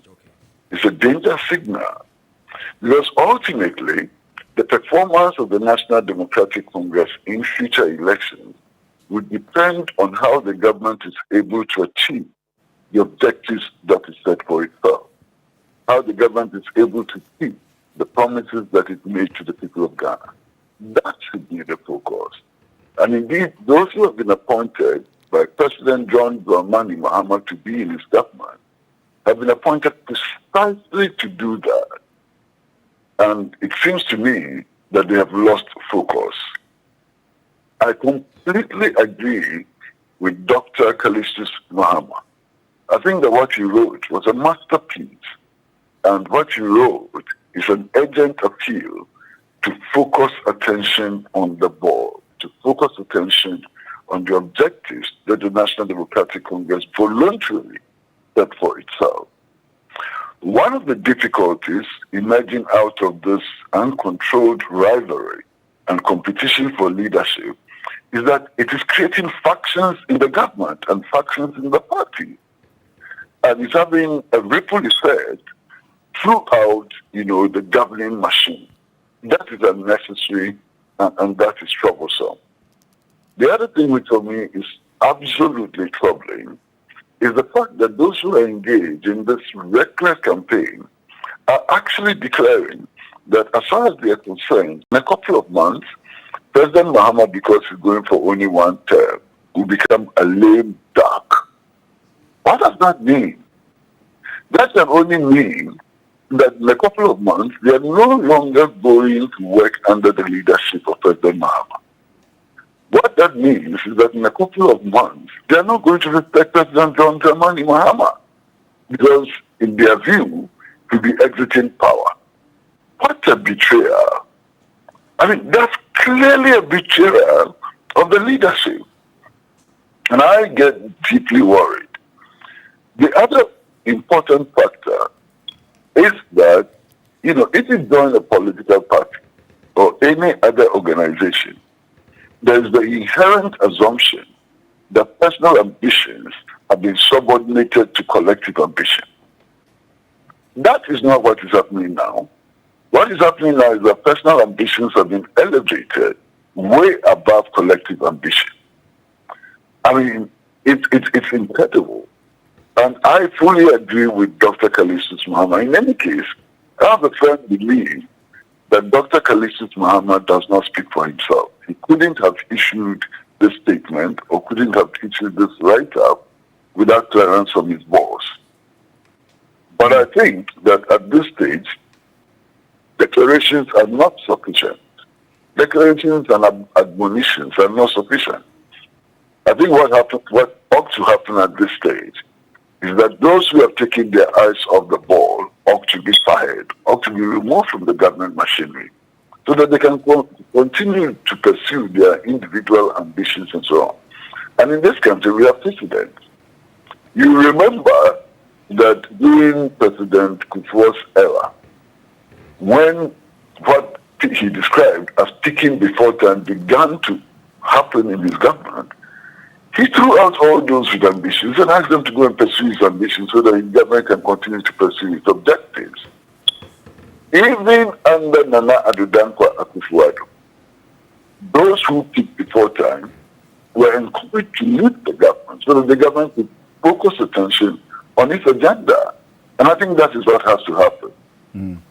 I think that President Dramani Mahama has a responsibility to himself, to the National Democratic Congress, and to Ghana to ensure that those who are recklessly pursuing unrealistic ambitions within the party are shown the exit.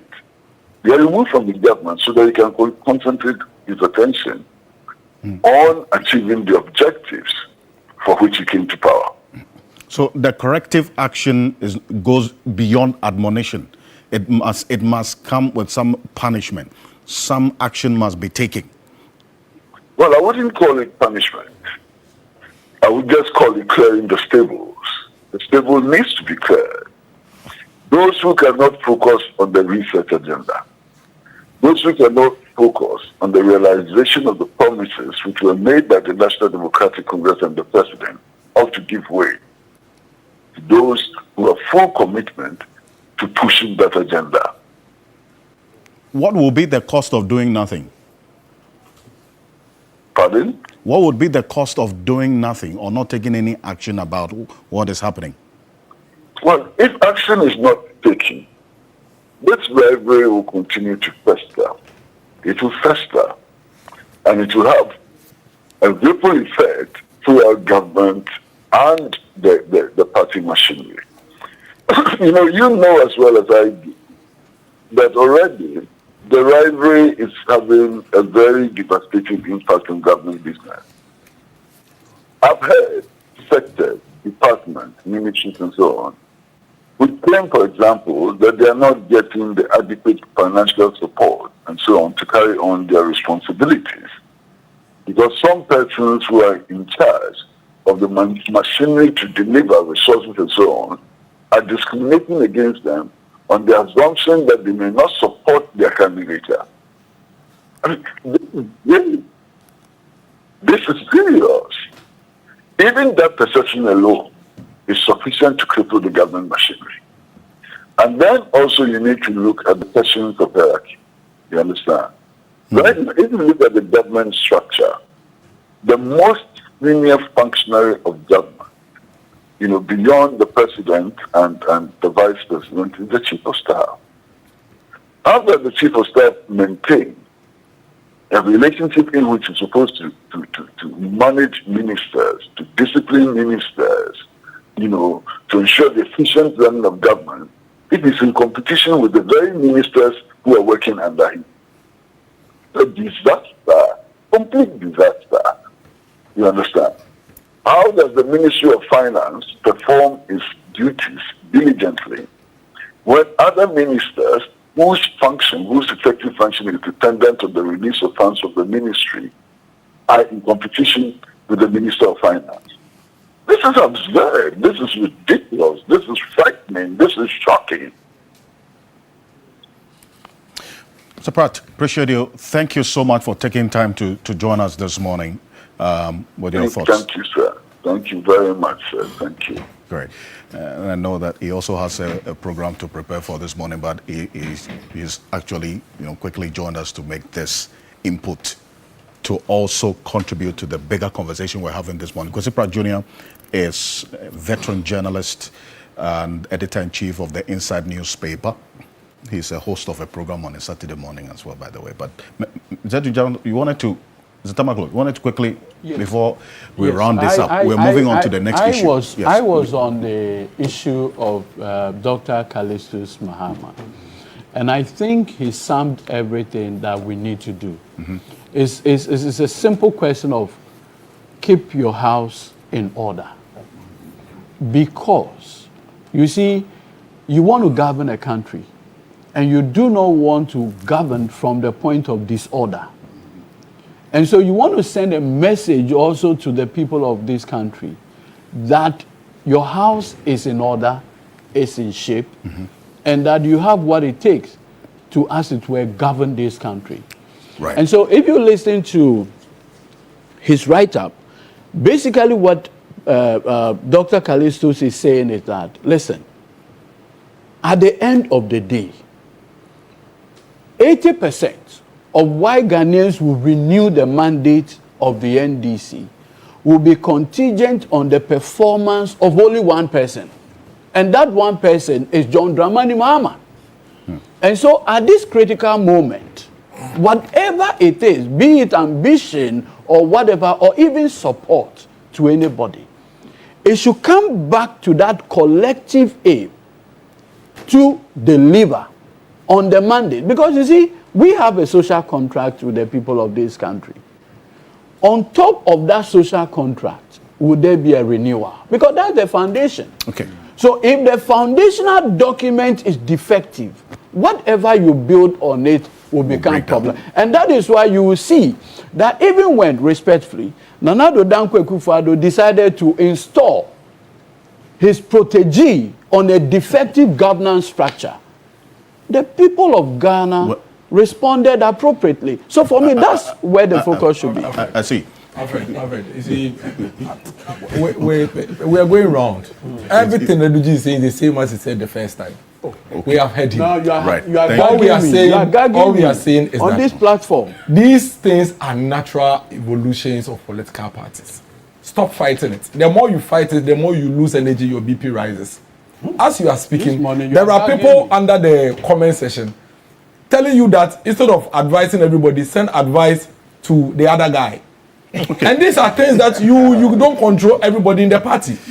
You see, the fact of the matter is that there is competition. No, I need to also make a point. He's spoken a lot. But let me land. Because I yes. think, yes. The fact of the matter is that as long as His Excellency John Dramani Mahama is not coming back, everybody in the party is a political animal, including he himself.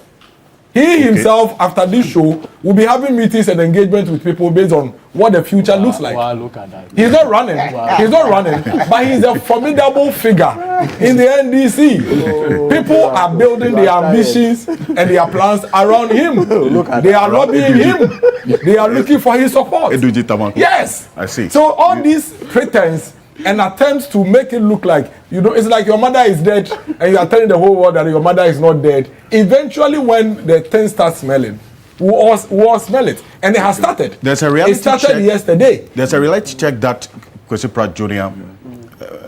Brings to this conversation when he makes the point about the cost of doing nothing. So that if we're seeing all of this play out, even if it's subtly, but then again, the evidence of it playing out in many areas, if you want to pay attention to it, you will see, fits into exactly what Dr. Kalisu Mahama is talking about. And what will be the cost of doing nothing? Certainly, it will be, what do you call it, unthinkable. All right? That's to say, there will be a heavy electoral punishment, right? Except that the truth of the matter too is that, speaking plainly, it won't result in the MPP winning 2028. No.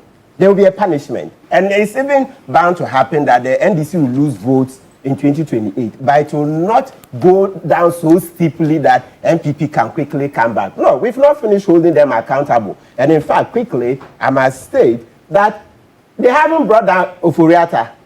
MPP hasn't brought down Oforiatta. Which voter is going to vote enough for them to win? You can't quickly bring down Oforiatta. The people who are paying 24% more electricity. You think that they are interested in your policies? Because the money is for Oforiatta. Is it the responsibility of MPP to bring Oforiatta? You are in power. You have all the state power. You are saying the opposition should bring Oforiatta. What kind of law is that? So why are you then making the point for the NDC? What kind of law is that? That the Ghanaian people are interested. You that they've given you power. They will punish you for having the power to bring Oforiatta down as you claim, and you can't bring him down. You are weak if you are in government and you claim somebody has committed a crime, and you must bring the person, and you are counting on the opposition. What kind of leader are you? Thank you. Hold on. It's okay. It's okay. Even make this. It's okay. It's okay. Gentlemen, hold on. The man who has the benefit of managing our finances for 7 years decides to run away under the watch. We have voted for you. Bring him back. And you sit we have voted for you. Bring him down. We have voted for you. This is something that you elicit remorse from you. We have voted for you. This is you have the power this morning. You have the power. Your microphones are off. You are not being heard. If you claim you have done something, you are not being heard. You are not being heard. You are not being heard. Thank you. To enforce the law. And lo and behold, you have voted for you. None of you is being heard. Saying that None of you is they being heard. support the court. Okay, so I posted a comment on Thursday on Facebook. That's so. When would MPP bring home Ken Oforiatta? When NDC brings Sedi Tamakulu. When NDC brings Sedi Tamakulu. Citizens saying yes. He or she has been convicted. Now, when NDC brings Sedi you are being disrupted. You are being disrupted. When NDC brings Sedi Tamakulu, who took the Maslot money? When NDC brings it, when you bring it, who is measuring the peanuts?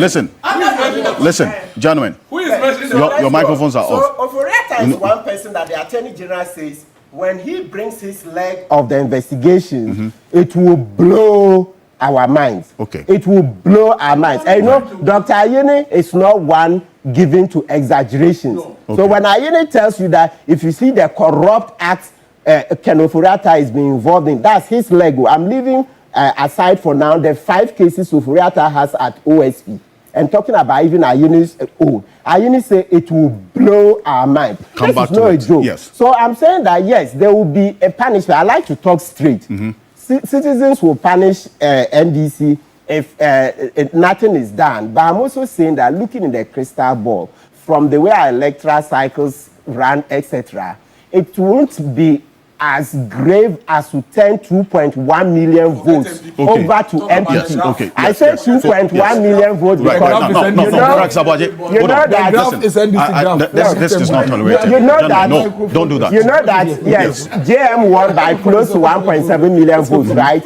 But I'm saying 2.1 because we have to go back to 2020 where he had a deficit of about 500,000. So I add the 500,000 to the 1.7. So you're looking at excess of 2 million votes. So we are saying that yes, there will be a punishment. Oh, and I'm number one to always talk about cost of living. I'm the cost of living guy. I've been reminding JM. I've been reminding him that yes, prices have come down by 32%, but still. Which prices have come down by 32%? Check the joint FM. Which prices? Please. Alliance for Agricultural Revolution.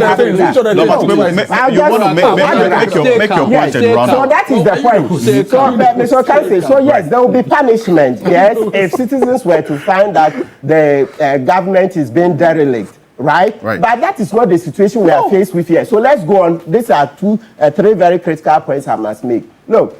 The next point is that when this matter came on, I decided to research, all right, how the thing is playing out. And I found out that the Deputy Minister, Ampim, right, what's his name? Is it George? But his surname is Ampim, right? Deputy Minister of Finance, went on Asempa FM to justify that, listen, so the context is that Harun Edrusu had said at a point that they should go and ask Finance Minister to force him. Then Ampim is giving an interview on Asempa. For what? About the nurses and teachers who were recruited, the numbers. So my understanding is that he says about 50,000 will be recruited and that they are not seeing enough. So Ampim, who is Deputy Minister for Finance, went on the program Asempa FM with Obi, the lawyer, Obonsu. Okay? Yeah, so he tried to explain that it's in phases. And so far, from what I heard, about 13,000. That's to say, when MPP was leaving, they recruited about 6,000 that they didn't put on the payroll. And instead of this government, this government was, what do you call it, obey the constitution. So instead of sending them away, the government decided to put them on the payroll. So about 6,000 that the MPP failed to put on the payroll and yet had purported to recruit them. So after the 6,000, then this government did another 7,000. So 6 plus 7, you are getting 13,000. So he put it in context and explained that so it's in phases. So the point I make is that I hear the veteran Kwesi Pratt, and we all know how Kwesi Pratt has been to jail more than 20 times in fighting for our democracy. So he's a colossus, and we respect him. So, but I'm adding more to give context that the Deputy Minister at least was on Asempa FM, where he clarified that the 50,000 that the Minister of Education is seeking to recruit, 50,000 teachers, is in phases, and that if somebody is not in the budget, or that's to say, if a budget line has not been created, there will be no space, etc. So he explained a lot of other things. So perhaps we should bring the debate here, bring Deputy Minister of Finance, Ampim, then bring Kwesi Pratt, then let's explain, because he went on, it's too long, I can't summarize everything. Right, because what we're talking about actually goes beyond. So the question is that saying the government will do nothing doesn't apply. No, it's just a warning. What I see is that it's a warning that let's not sleep. But as for not doing it, every day roads are being built, hospitals, etc. So the government is working. And as for the jostling for power, it's also bound to happen. Okay. Just like, let me quickly add before you take me off. Currently, in the audit service, there's turmoil. The board chairman, Vincent Kujo Bogla, right, is trying to rein in. I'm bringing the context that this is on the audit service. But I've spoken. The audit service, there's turmoil. I'm just showing some of the things. When you say governance must go. Currently, you find the board chairman saying that Johnson Esedu Equiama, right, cannot promote Emmanuel Fusuji-Abo to Deputy Auditor General. So right now, look, from yesterday, I've received more than 10 messages from the audit service guys. So please, Johnson Esedu Equiama, watch it with the board chairman. No, I'm talking about governance. The thing about not doing it. Audit service has thousands of citizens. Thank you very much. I'll give the last word. To wrap up to the graph. Exactly. So I'm saying that, look, Mr. Musa Danko, are you pushing for? Or you are pushing for? He says chief of staff, or you are pushing for? I've said it. Should I talk about me? Keep focus. The race is between our two forces and this, what do you call it? That's your view. It's not possible. That's your view. Okay. Haruna would have been an affable candidate, but it looks to me like the geography, because JM is from the north. We all know Haruna is affable, etc. But it appears the geography. So I don't know. I don't have it. So I think the thing is more between our forces and then Esedu Nketia. So look at it. Talisman says that there is a quiet danger that sometimes creeps into political life, not with noise, but with whispers. It begins subtly, like a conversation here, a suggestion there. Yes, and I'm saying that the context of it is that these guys are working, but he must warn them so that they don't cross the red line. So he sent them a bunch of red lines not to cross. But as for saying that people will not jostle for power behind the scenes, it's also not possible. You can't say that. And last point, somebody says we should correct that Paul Biya is the oldest president, not Donald Trump. Biya is 93. 93. Yes. Yeah, so that's a journalist, Alassane Jibril in Kumasi. Yeah. Obviously, that's. Thank you. Thank you. My turn now. I just landed. Is the look at the heading before the race begins, a call for discipline, reflection, and duty. I want to put the emphasis there. That call for discipline should begin with the me and not for others to call on you. And that for me is leadership. Like an introspection. An introspection. And we must underline that. Thank you. Right. Thank you very much. So, in 1 minute. Alfred, well, unfortunately, you're asking me to do 1 minute. But here's the point. There is such a thing as pointless stimulation, as wasting time doing things that people don't care about. People got home from work yesterday, and their houses were under. Half of Accra is gone. Oh, okay. What half? Please. I did geography, you didn't. Oh, I'm telling you that the waters that you saw down here came from the Bree Hills. Okay? My point is this. So we've spent an hour, these politicians going back and forth. And trust me, I don't think most of your hearers care about what is going to go on, that kind of thing. Like we said from the beginning, Musa has to do his work. But come 2028, what we are discussing here is not going to be the issues there. So for me, I think that let them do it, okay?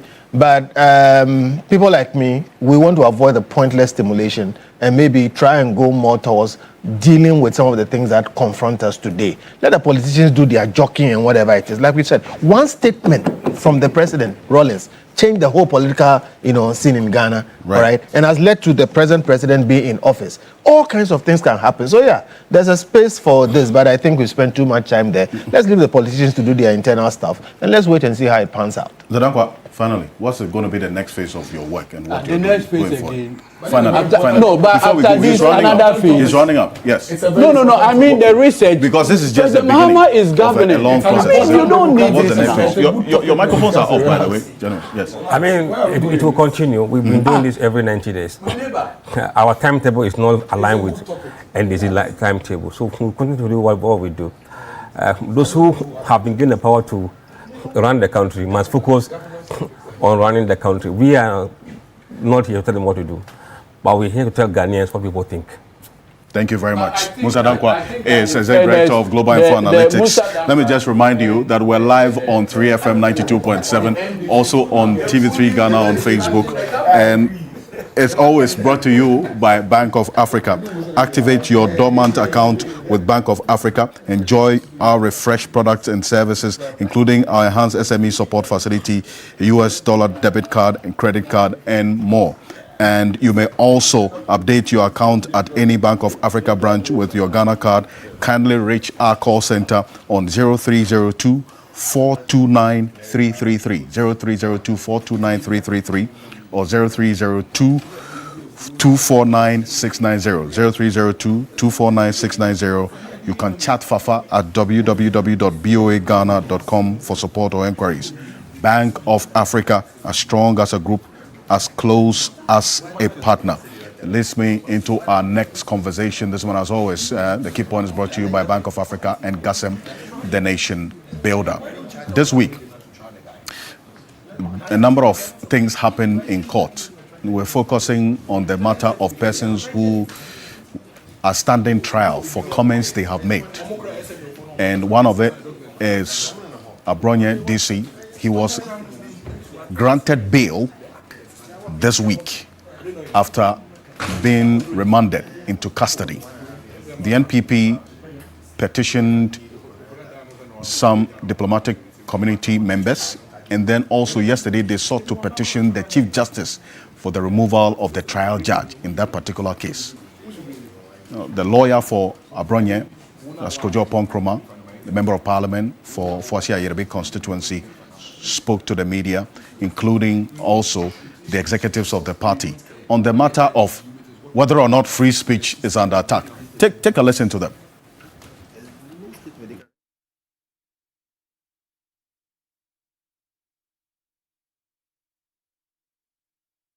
Charge it carefully. You notice that the complaint of the police was about the derogatory nature of the words used. If it is about derogatory nature or abusive nature of words used, and a course of action lies in the civil realm for defamation. It ought not to be a basis for the institution of criminal proceedings. I think there's been a gross abuse of Section 207 and 208 by this government, and it's all because they just want to muzzle people and prevent a free expression of views and all. And that, for me, is very, very reprehensible, and all right-thinking members of society ought to really speak against it, and the government ought to put a stop to it. It militates against our democracy. Is it your view that whatever is happening to the Bono Regional Chairman is because of him as a person, seeing that, he's been in and out of remand, or this is not the first time we're hearing of incidents like, do you think he's being singled out? Well, clearly it's an attempt to shut him up, to ensure that his right to free expression is curtailed, is unnecessarily curtailed. And I think that is unhealthy for our democracy. As I said, yes, no matter the expression of views, no matter how reprehensible those views are to you or offensive that they seem to you, it is only when they occasion a breach of the peace or they disturb the public peace that a person may be arraigned under Section 207 and 208. So you ought to examine the facts of the case adduced before the court clearly, and you see that there was absolutely no breach of the peace whatsoever alleged by the police. The counsels for Kwame Bafo Abronye moved the application, and the Attorney General did not oppose to the application, which for us, we felt that it could have been done yesterday, because if they was going to go and come back and say that they have no objection to the application. There are a few of your messages that have come through regarding the issues that we discussed. Let me just clear a few of them. Selassie from the UK watching us on the Voice of London radio and Voice of London television says, Alfred, good morning. Please tell Kofi Bento that Donald Trump is not the oldest. I think that's the correction that I think people you put out earlier. It's Paul Biya of Cameroon. Please tell him I would like to speak with him, so I need his number. Selassie, UK. Thank you, Selassie. As for the number, is his discretion. I cannot answer that question. This one here says, good morning, Alfred. MPP members are just using some means to attract the attention of Ghanaians towards the 2028 elections. Fact is, there are worst of matters that are affecting the country that have been inherited and are being worked on. As to whether or not the happenings in the NDC will work against the government, I think the evidence is clear. Action must be taken to correct these ills. Inaction will be a costly venture, you say. Richmond Dogbe says, good morning. We have experienced the leadership of incompetence already from some group and has again gone ahead to elect another to lead, and this will be a bad meal to be served to Ghanaians if elected. You see, this one here says that the NDC cannot live in a state of denial and not confront the reality. We must all begin to wake up to our democracy, because the thriving democracy of Ghana depends on the health of these two parties and others who will be coming eventually. But the reality check is important. It's good listening to Kwesi Pratt this morning. That's from Dr. Kwame Asante. Good morning for your message. Not the one in the studio, by the way. Thank you very much. And I'll go through it as we go on. But the Media Foundation for West Africa put out a 14-point chronicle of cases that this particular law has been used to prosecute. They reference 2 of it. And that's why I start off with you, Mr. Bento, on what the problem of the Criminal Offences Act, that's Act 29, specific section 207, offensive conduct conducive to breach of peace. I'm going to put that on the screen. Any person who in any public place or at any public meeting uses threatening, abusive, or insulting words or behavior with intent to provoke a breach of the peace or whereby a breach of the peace is likely to be occasioned shall be guilty of misdemeanor. 208. Publication of false news with intent to cause fear and alarm to the public. Any person who publishes or reproduces any statement, rumor, or report which is likely to cause fear and alarm to the public or to disturb the public peace, knowing or having reason to believe that the statement, rumor, or report is false, is guilty of misdemeanor.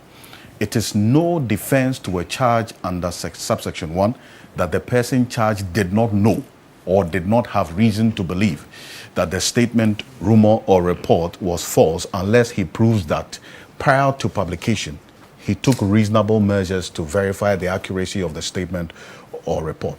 What exactly is the issue here? So, if you want, I would like to go through it and explain, but it will take a bit of time, so go back. Okay. Now, when you say publication of false news with intent, one, publication requires that you make something public. There's a whole debate about publication. For instance, when you do it within a WhatsApp group, have you published it?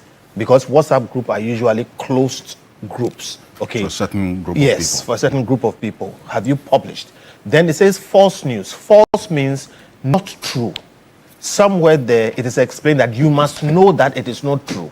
Then somewhere down the line, they say it is not a defense that you did not know that it was not true. And then it goes and says with intent. With intent means you intended to use that news. Okay, there's a clear line. The news must be of the type that can cause the problem, and then you had the intent to use it to cause the problem. If you have an intent to use something to do something which the thing cannot do, the intent may not be proved. And the intent must not be to make people laugh or to make people angry, but to cause fear. Causing fear means what you did, there's cause and casual. Cause means it led to the person being in apprehension for their safety. All right? So you intended to do it, you used a certain news which was false, which you published, and you wanted to make the person apprehensive for their own safety. And you want to cause alarm. Alarm may not be fear. Alarm is what happens, and even if the person is not fear, they run for safety somewhere, and it can cause some sort of disruption.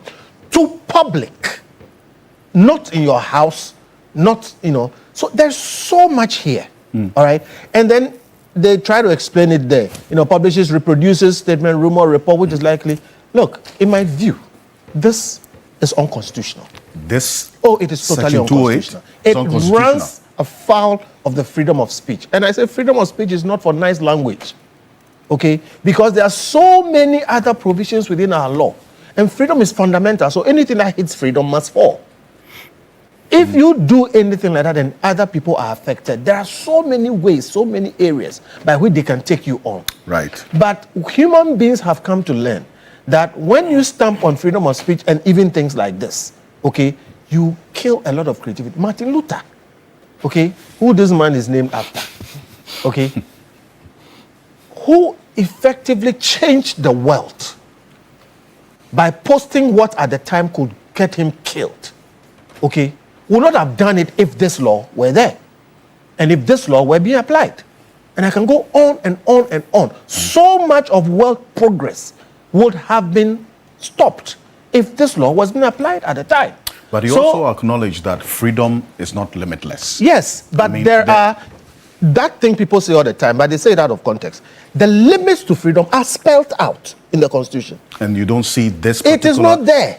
If you take the Public Order Act, what stops your freedom of speech is stated there. In the interest of this, in the interest of that, in the interest of this, in the interest of that. Okay? And even with that, when you hold the power of states and you hold it responsibly, there are ways of going about some of these things. So look, to a man with a hammer, everything looks like a nail. That's a quote from Theodore Levitt. Okay? To a man with a hammer, everything looks like a nail. That is why you've had politicians condemn the actions of their opponents in office when they use this, and then when they come into office, they use it. But we will track. And that is why Media Foundation has been tracking. Look, for me, at the end of the day, it is about the legacy of this president. I personally don't believe, given what I know about the temperament of the man, President Mahama, that he necessarily wants likes or is the one behind these things. But in every political system, there are hawks, there are doves, okay? There are wolves and there are sheep. There are people who want to do things to other people, do all kinds of things. The history of this country shows that when power changes hands, people effect all kinds of things without even checking with the leader, the president or so. So I personally do not think that it is something that President Mahama is necessarily pushing. But he is failing to rein it in. And you see, when we talk about the murder of the judges, whose name comes up? President Rawlings. And those who know the story will tell you that, look, there's a chance he didn't even know about it. Okay? So he will take the brunt of this thing. And I'm telling you, the stench of abusing freedoms never wears off. So I think the president should do more about this thing. Because clearly, halfway in his term, he has racked a record nobody else racked. And the record is that people's rights are being abused. And they are using these laws, okay, as an excuse. We turn and put criminal libel out. We've gone around this issue so many times. But every time you kill one, the politicians find a way to invent another one. And they end up doing the same thing. You have people speaking on, Facebook and on WhatsApps and whatever it is, and they are being abused left, right, and center. I am not saying those people have said something that is right or whatever it is, but the point is that the kind of treatment that is going on, the kind of reactions that we are seeing is not warranted, it's not proper in a state like what we have. Okay, I think there must be more energy going towards other things than what we are dealing with. Because whilst they are doing all these things and people are seeing it and recording it, a lot is going down and people remember. Two things. You say people's rights are being abused because of what they say. But we cannot talk about their rights as well without considering what was said as well, is it not? So that, rights are not absolute. Where your freedom ends is where someone's right begins. Yes. So if we're talking about the freedom we enjoy with speech, it cannot be described as limitless so you can say anything. Nobody has said it's limitless. Look, when you say where your freedom ends is where someone else's begins, that's really the point. The point is the person who you affect is the one who takes you on. That's thought. If your speech or action affects somebody, the person should take you on, including the president. That's one. Number two, when you are in public office, okay, you give up a lot of your right to even respond. If you can't deal with it, don't go into public office. The issue is, must the state systems be used and deployed against individuals for what they have said, even under these laws? And I'm saying that, again, 4,000 years of going back and forth in law, we have agreed that there are some rights that are fundamental. It wasn't like that all the time. The right to life was not necessarily a right in medieval times. The king could take your life. True. Okay? Freedom of speech, freedom of association, all these things, they are fundamental. It means it's not anybody who gave it to you. The person who is king did not give you your right to life. And this is one of those things. And I can go on and explain to you that a lot of the development that we see in the whole world. Look, I was speaking to some people across the weekend. There was an issue about control. Okay, that you must make sure that there's control in the society. Okay, yes. And then there's the issue about liberty.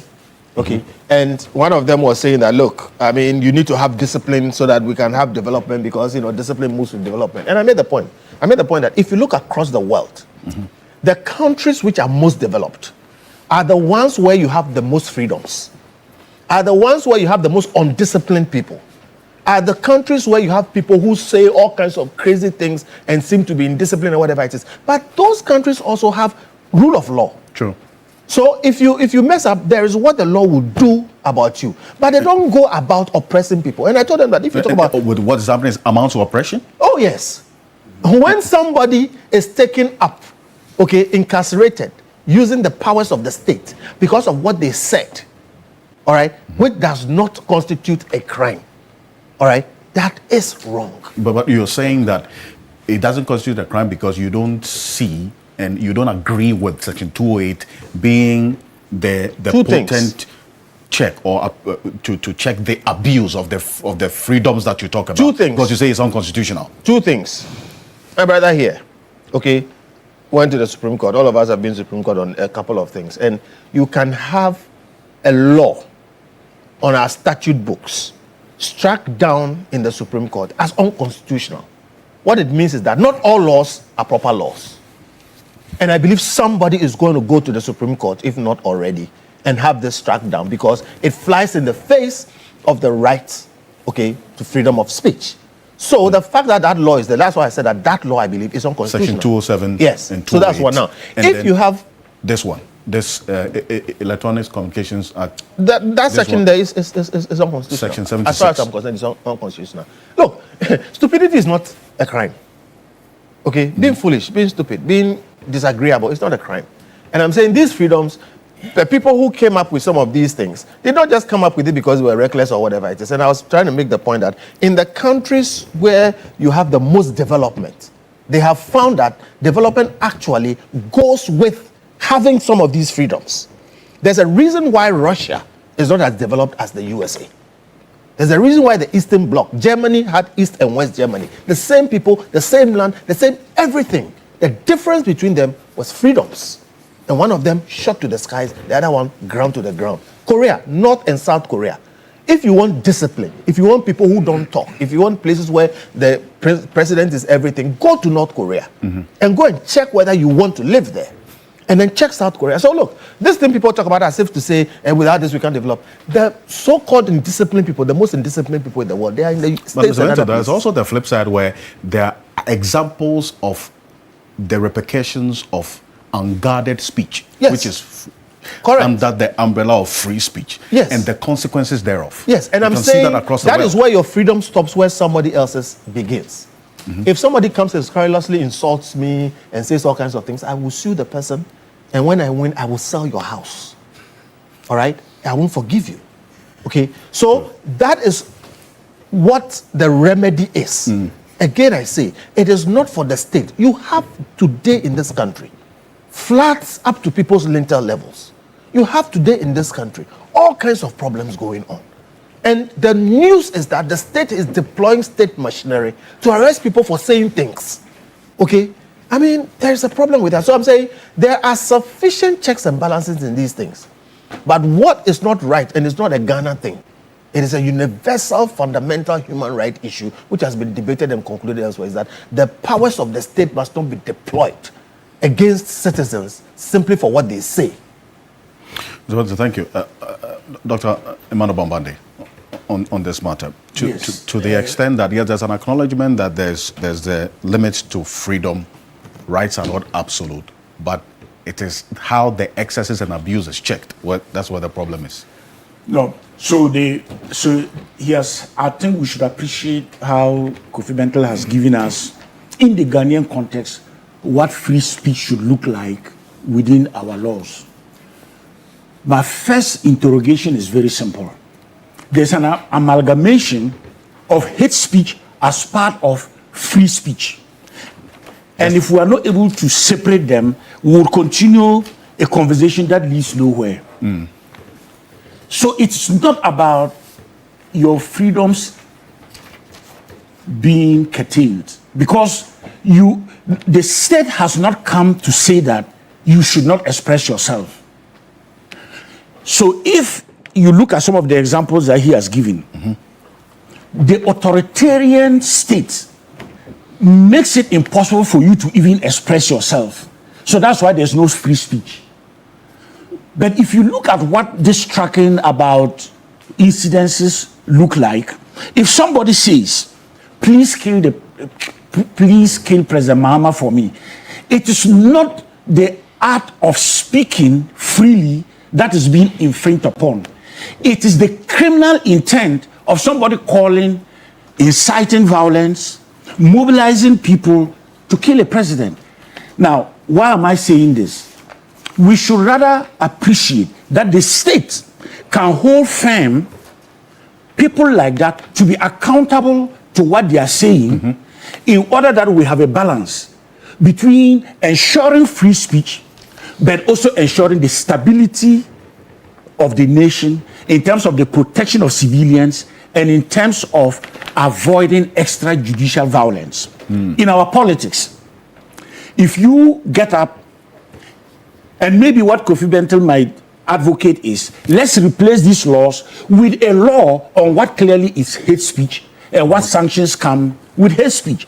Because if you engage in hate speech and you now say that hate speech is free speech, then you are being disingenuous. Maybe that is the word. Now, I want to add this element. If our Ghana police does not have the capacity and the skills to ensure that you hold accountable people who engage in hate speech, but then there's a thin line and they label it as free speech, what then you do is that you now leave the people to take the law into their hands. So our country now becomes a jungle in which when you threaten somebody, the people will now resort to meting out their own understanding of justice, which now becomes much worse. Let me give I know you want, I'll be brief. No, please. Okay. Go ahead, quickly. You see, in the first quarter of 1994, a railway station in Rwanda just simply said, Tutsis are cockroaches, full stop. That radio station was expressing its right to speak. But what it did subtly was to say that because we kill cockroaches, kill Tutsis. By April, 800,000 people were killed. So where do we find the balance? And that is why even the young woman who regrettably made that statement and was apprehended, it's not because the state infringed upon her, but it was also to protect her. Because in her community, people could have come out to help her for going public on her phone or tablet and making those disparaging and unthinkable observations. And so the police, therefore, must maintain that balance between our rights to free speech and the interests of the nation state and the protection of individuals so that we can all feel protected under the law. Now, when you look at this in context, our problem is that we have made it a political battle. To my left here, I must commend Miracle. He's an effective communicator. But I've never heard him communicate in such a way that he has dehumanized you, denigrated you. He wants to stick on the issue and debate the issue. And he will do that for the whole day. But he won't take you as a person and denigrate you and humiliate you. People are doing that in the name of politics. And I think that's the point that he's making that we need to correct. You have no right to denigrate anybody and to humiliate anybody, especially when that denigration is because of our political difference. It could be our religious differences. It could be the regions we come from. It could be for all of these reasons. And so I want us to look at the balance that holds the country together. And that our work of that stability is continuously work in progress. Now, if somebody argues that, how is the police able to hold this balance? We are progressively seeing improvements. And we should rather be encouraging and supporting those improvements, training and retraining for democratic policing. So that the way you exercise the power of the state should not do worse things simply because somebody in exercising free speech went overboard. And what we therefore want is to take the venom, the hate speech out of it, and continue to expand the frontiers of democracy. Continue to expand how we deepen democracy in the reality of the evolving context today.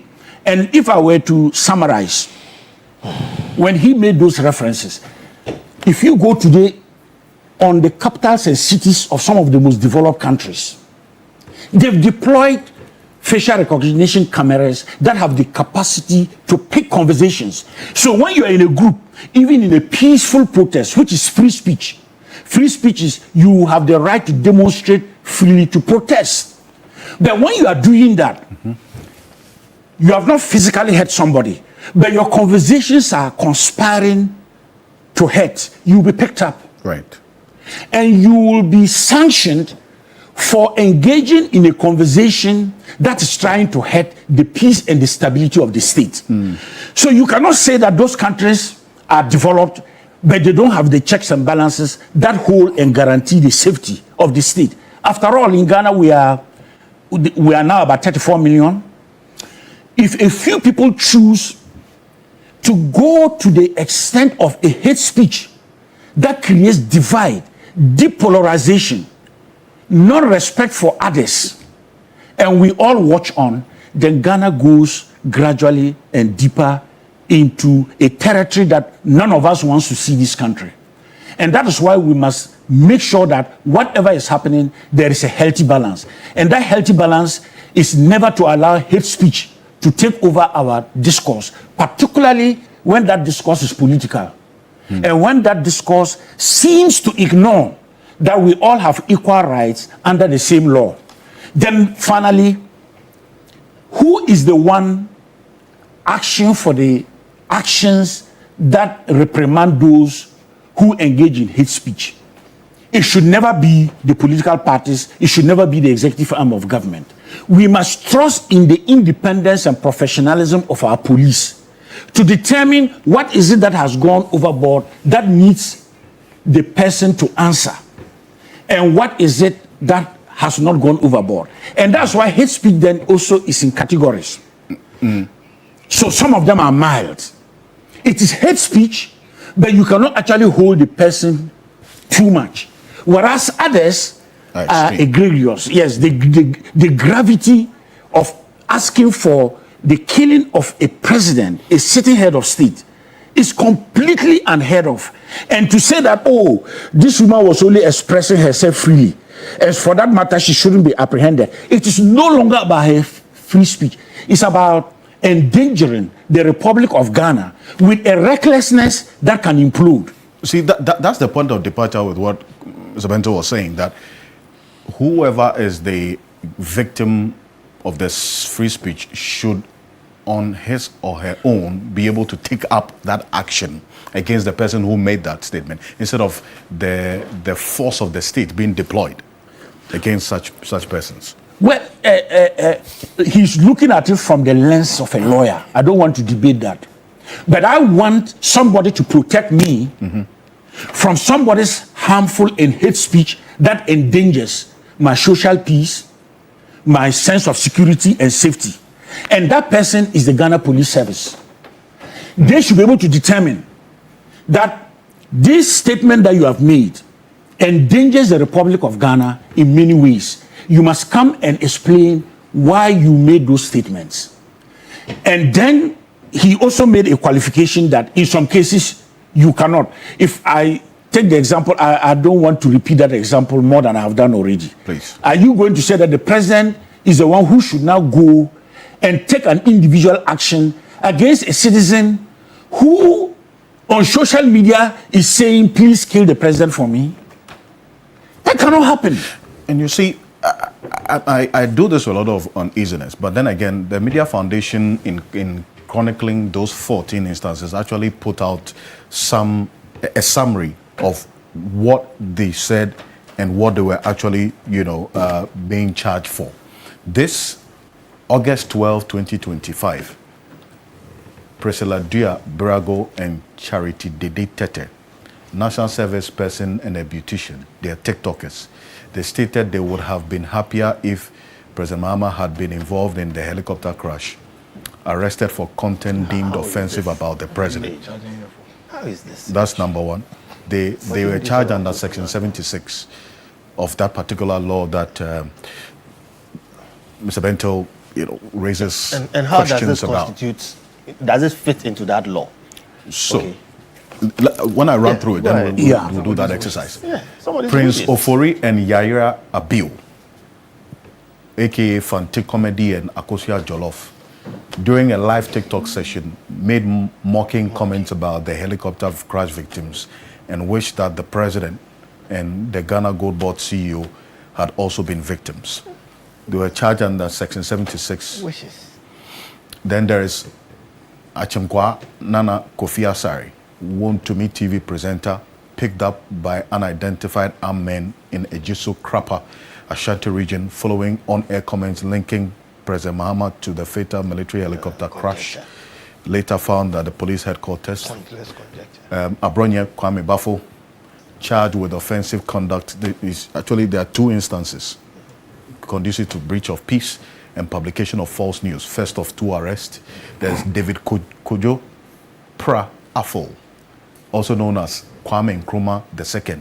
He's a TikToker, arrested for allegedly making death threats and inciting violence during a TikTok live session, referencing vehicles with official green number plates. That's the government vehicles. And Samuel Amadoto, accused of publication of false news about a former board chair of the National Communications Authority. And then there's Wendell Nanaya Yeboah, radio presenter, arrested after alleging 3 regional ministers, Ashanti, Eastern, Western, were complicit in illegal mining operations. And quite a number of them. In fact, I just wanted to, this is 8 out of the 14. Yes, but even the ones that you have put up, okay, the puerile wishes of irresponsible people, okay, expressed in funny ways. Okay, and by the way, look, me, I don't do, what do you call it, the equalization thing. Yeah. But there are other situations which were worse in the previous government. And if Nanado had come after them this way, I would have criticized him. In fact, the ones they did, we criticized them. When, silly little people sit on radio and say, I wish somebody was dead. How is that? Okay. And so warrants is for the state to drop dead on them. Is it the law? Is that what we have to use? Is it the law as it is today that does not fit how you deal with this? Or is it that all these do not matter? Let me explain. Okay. We have a constitution. Our constitution is not Ghana-made per se. We drew from the rest of the world. And there are things in the constitution called fundamental human rights. Those have been adjudicated. In fact, there was one, the right to information. Yeah. Okay. Even though the right to information was there as a fundamental human right, which is necessary for good governance, for 20 years, our government didn't pass a law on it. And all kinds of things were happening. So I went to court with my colleagues and said, no, we do have a right to information, even though we don't have a law on the right to information. Yeah. The state came and said, no, you don't have a right to information. The judge ruled and said, no, it is a fundamental constitutional right. Even though there's no specific law saying A, B, C, D, E, and this and that, that fundamental constitutional right must be respected, and therefore ordered them to give us the information. Then the government quickly went and did the right to information. I'm using this analogy because those fundamental rights in our constitution are available to us. And if it is not these laws that give them to us, nor these laws that even decide how they must be dealt with, there are ways they are dealt with. For instance, if somebody insults you and says, I wish you were dead, it is despicable. It is wrong. If the person threatens you in a way that puts you in apprehension of your safety, that is assault. You can report, sue the person, and they will be found guilty. Okay? But the state has no role in that. The state has no role if I say I wish this and that over Alfred, or they wish this and that over me. And I don't have the time, but I'm saying there are many reasons why these things exist. I give you an example. What Martin Luther did in Rome, if these laws were there, he would have not been able to do it. But look at the effect of it, and there are so many examples. So these things are disagreeable. Some of the people that you are talking about there, I don't want to be seen anywhere near them. Okay? But I'm saying there are bigger issues here. Today, we are looking at how much of state resources is devoted to dealing with these people. What will come out of this? You think it will stop it? What will come out of this? I'm going to come to you. But you see, because Kofi has, because Kofi has raised a very important issue, I just want us to go back briefly. I recall 2021. My colleague lawyer, senior lawyer, Francis Xavier Sosu, MP for Medina, engaged with his constituents about roads in Damfa and others, and that the roads were immotorable. Based on the protest, the police came and said they have blocked roads. I want to believe that the example of Martin Luther, when he led those civil rights movements, roads were blocked. But I recall vividly, in an interview with Kofi Bento, Kofi Bento justified that the police had every right to arrest Sosu, and that the arrest was necessary to allow them to go into whatever allegation. And today you sit here and pontificate a different view. I stand by everything I said because it's raising. We have to deal with it. Wait. Let's deal with it. Listen. Let's deal with it. Let's deal with it. Listen. I have seen them on all NDC platforms going back and forth, and some silly people who don't understand what we are dealing with. This is what happens. Nobody has an immunity against investigation. Or an immunity. Hey, let me finish. Now, hold on. Xavier Sosu, my friend, goes and makes statements. And the police are saying that, hey, you've done this and that and that and that and that. And so they are inviting you or something, and he claims immunity as a parliamentarian. Oh. And I gave an interview and said, nobody has immunity as a parliamentarian against being invited. I can be invited tomorrow. You have to go. If he said, I won't go because what I said is not a crime, I will defend him. But he claimed immunity as a parliamentarian. So if you watch that thing they have been passing around, I was saying that nobody has a right to claim immunity as a parliamentarian, as an ordinary parliamentarian, when the police have invited you for ABC. You can actually say, I won't go. All right, okay. That is very different from somebody. No, wait. You brought it up, so let me deal with it. Those NDC platforms that they have been pushing these things, you see, they just lack the understanding of the points that I was making. No, wait. Address what I said. And when you give yourself explanations and you proceed on that, you are just off the track. I mean, people should hold a different view from what you do. You were responding to a particular issue. Yes. Now, the expression of people who hold divergent views being silly people silly is one that I want you to withdraw. I'm not hearing you because of what. Ask the question. The expression of people who hold divergent views to what you had said earlier, the description that you give to them as being silly is what I want you to withdraw. No, listen. Just for the finish and let me deal with it. It is silly. I've heard you. It is silly. Okay, when you take something you don't understand and you proceed to give it an explanation at your level, and then proceed to make vituperative assertions over those things. So I'm saying they have been sharing it. A couple of people sent it to me, and I said I won't waste my time dealing with that because they don't understand what I'm talking about. I am saying you are not immune from the invitation of the police simply because you're a member of parliament. Now, if you don't understand that and you say that I am saying because of what you have said, okay, you should be arrested. You don't know what you're talking about. It is silly. But then again, that's one thing we will not be associated with. No, go ahead. Yes. Very briefly, because I hadn't finished. You see, if we interrogate one by one all these tracking that you have been putting forward, the first thing that must come to mind is that context matters. Yes. And because context matters, it must be dealt with at its level. What hate speech, as I'm calling it, does, it creates a hostile environment and can mobilize resentment against people. Now, the regional ministers that you have put on the PowerPoint here are public officials. If the one who made the allegation deliberately did so, knowing very well that these regional ministers had nothing to do with this complicity allegation that the person made, not only is Nana Yao Yeboah creating a hostile environment against the ministers, but he's denigrating the ministers and putting them into disrepute in terms of the high offices they hold. If this country were to go on that tangent and people like that cannot be held accountable so that they refrain from this type of behavior, Ghana would implode into a no-go territory. And that is my point. That is my point. And how we do that, we need to have a conversation around that.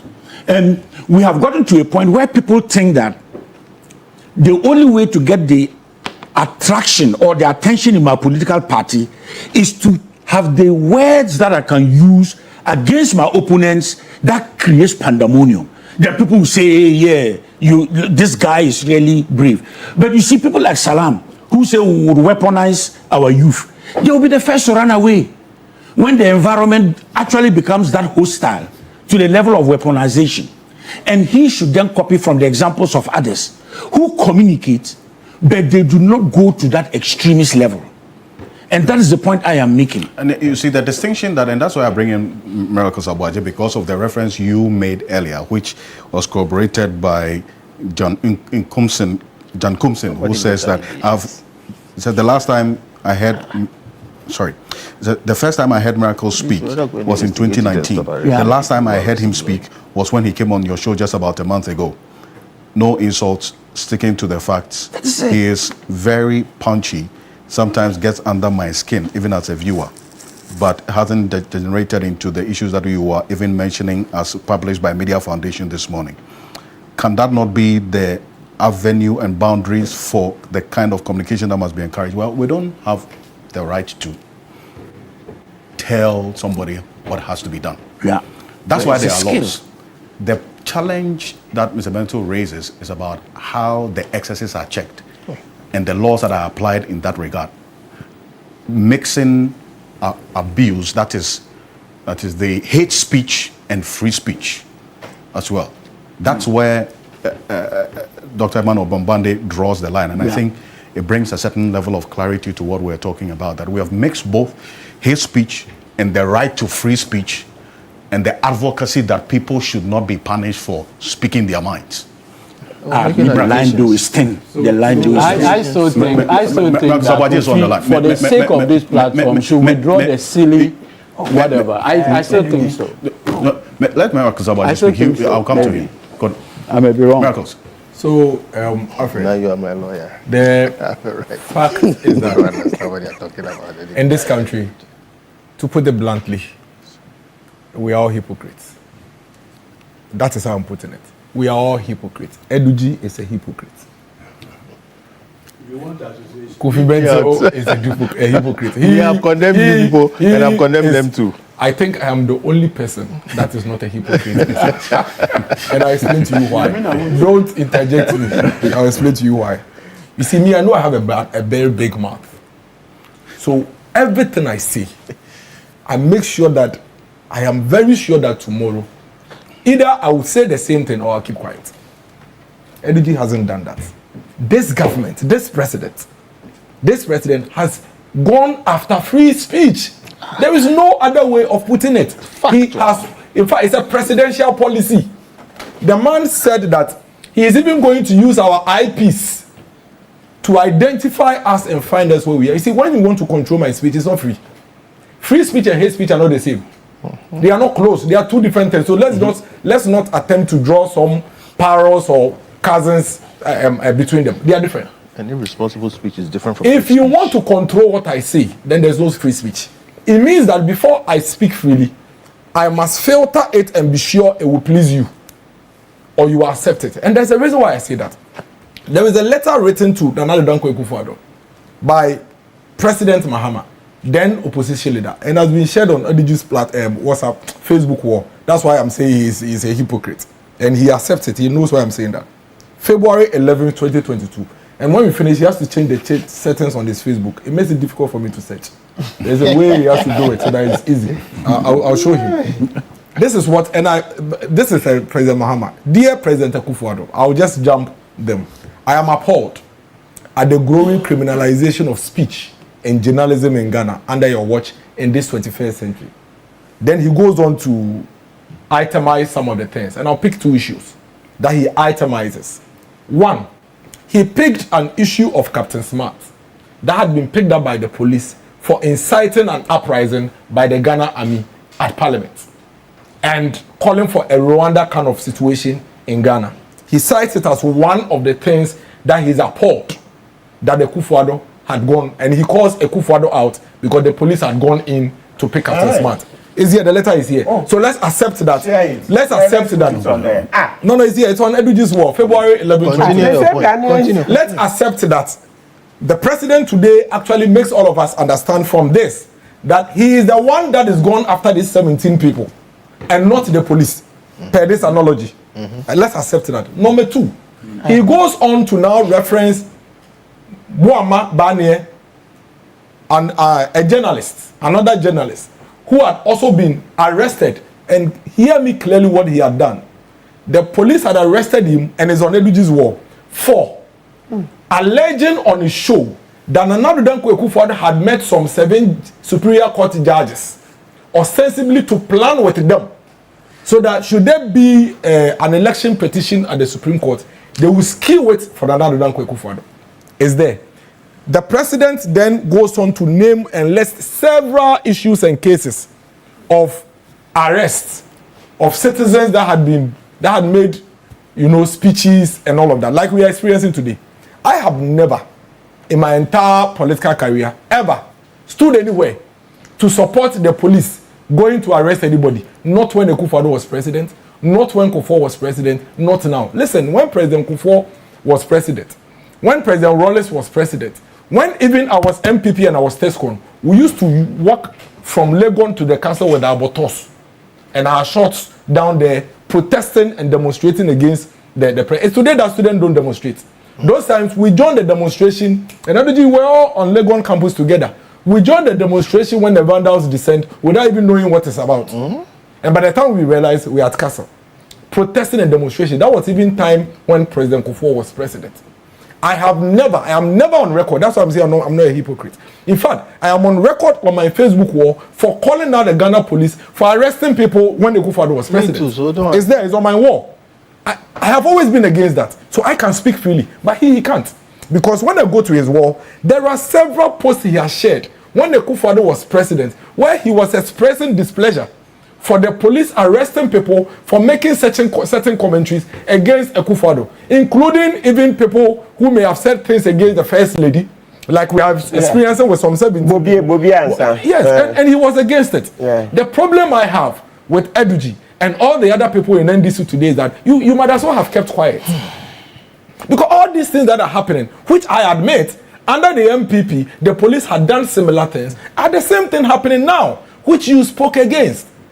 Now, you see, the question and the point I'm trying to find out today from Honorable Bombardier is that this whole hate speech and free speech and responsible speeches, is it only when it's against people in government? And after, please give me a little time, I beg you.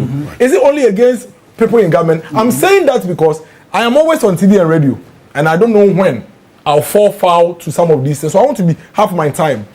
Why is it that my presidential candidate, Dr. Mahamudu Bawumia, is insulted by people in the NDC from morning till evening on TikTok? I have the names, I have the videos. Okay? That the police are there on TikTok, they are cyber security unit, they are there on TikTok and Facebook, but I have never, for once, seen any of these NDC guys picked up or arrested for inciting violence against Dr. Mahamudu Bawumia.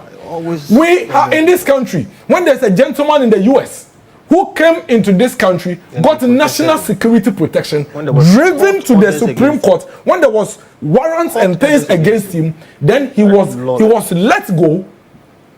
And this is somebody that has insulted every chief in this country, has insulted even the president, this president. Every presidential candidate in this country. He has gone after every judge, gone after every pastor, gone after every chief, gone after the president. He has said it openly that he made the president of this republic and that he can bring him down. He walks freely. So don't come and talk to me about laws and hate speech and, we are hypocrites. It is only when we think it benefits us, and there's a certain reason why that is happening.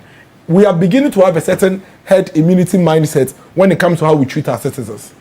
Why are you treating me miracles? Not as a citizen of this country, but because I am MPP. I am a Methodist, I am MPP, I'm a Guan. Why are you putting me in a herd immunity? Why are you putting me in a group? If I commit a crime, hold me solely responsible. And treat me according to what the law says you should treat me. Alfred, it's a very dangerous thing we are setting for ourselves. And when some of my party people say that when the tables turn, they will do the same, they are not playing. Yes, it's wrong. They are not playing. It will be escalated because people are writing it.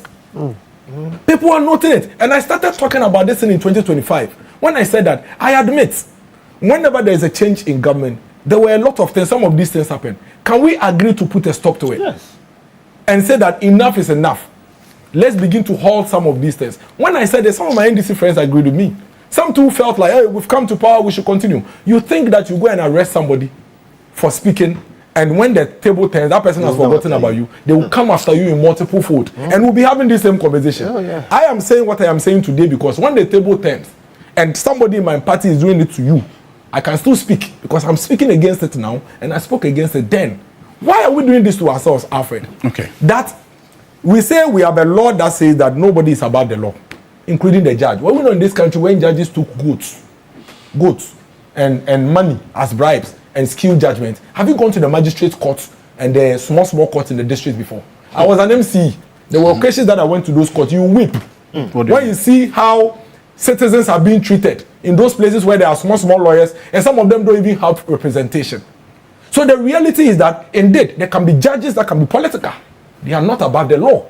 If you are a judge and I have a case before you and I think that you are singling me out and you are trying to use your position to come after me, there is a law that allows me to call you out and even petition and get you removed.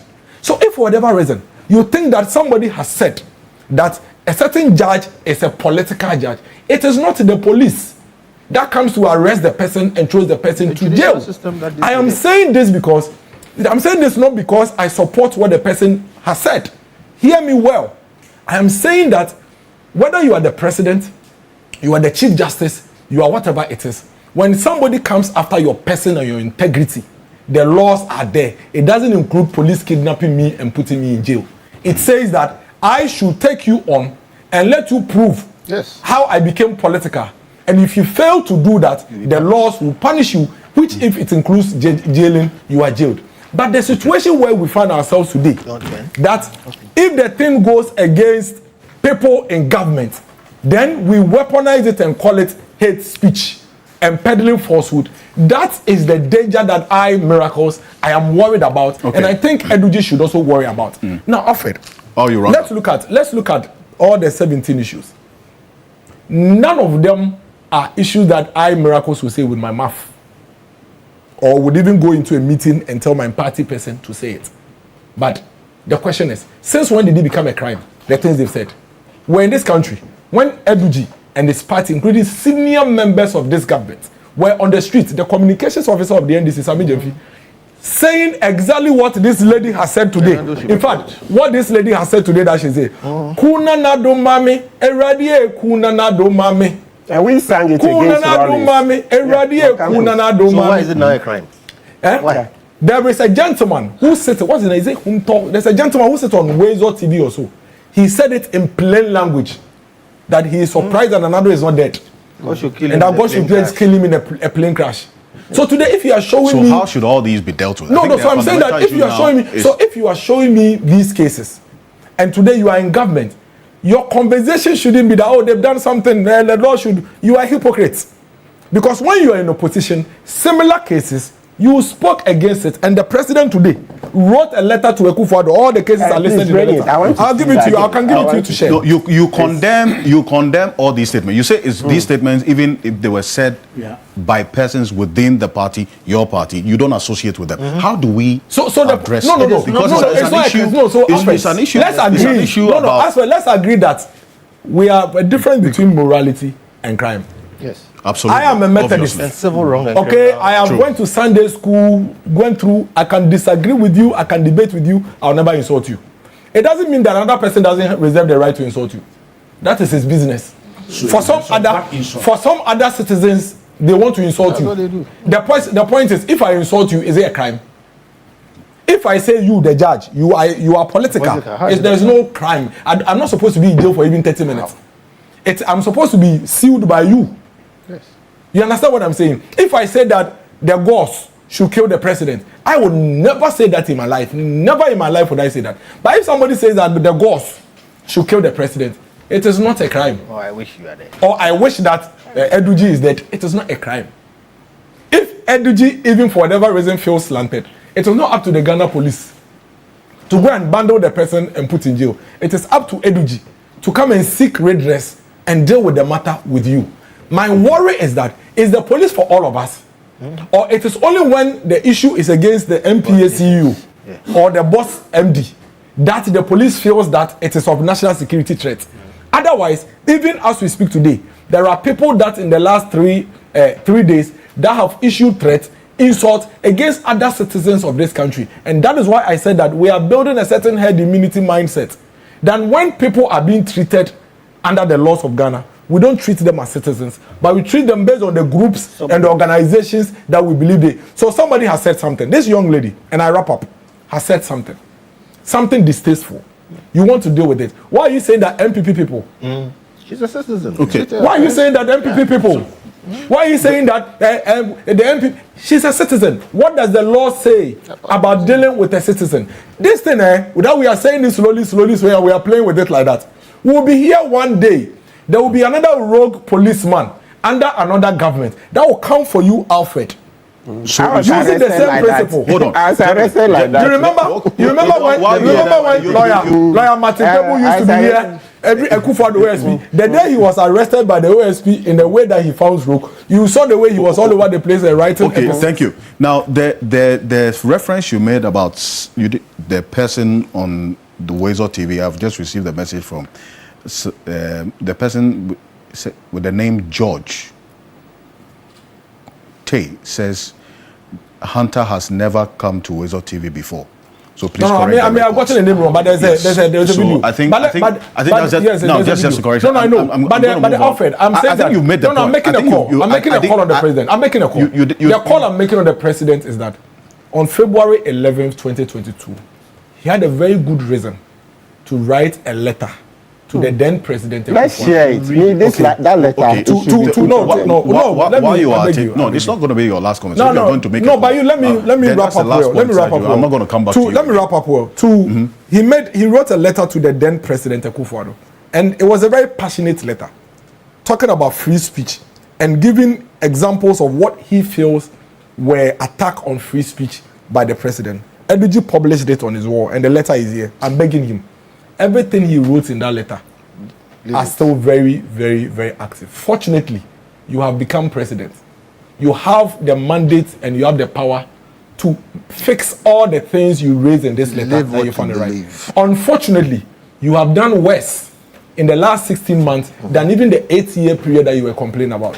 This government has committed more attacks on free speech in the last 17 months than Akufo-Addo did in 8 years. And that for me is something that if the president is watching us this morning, or somebody close to him is watching and hearing, he should please inform the president that the last thing all of us have standing is our free speech. You see, that is the last thing that is where I take it up on Loyal Matipebo, because we all agree that as free as speech is, it is not absolute and limitless.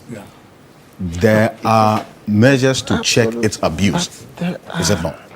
Yes, absolutely. I think that much is not a problem, but where the problem is, and now you see, it's very confusing.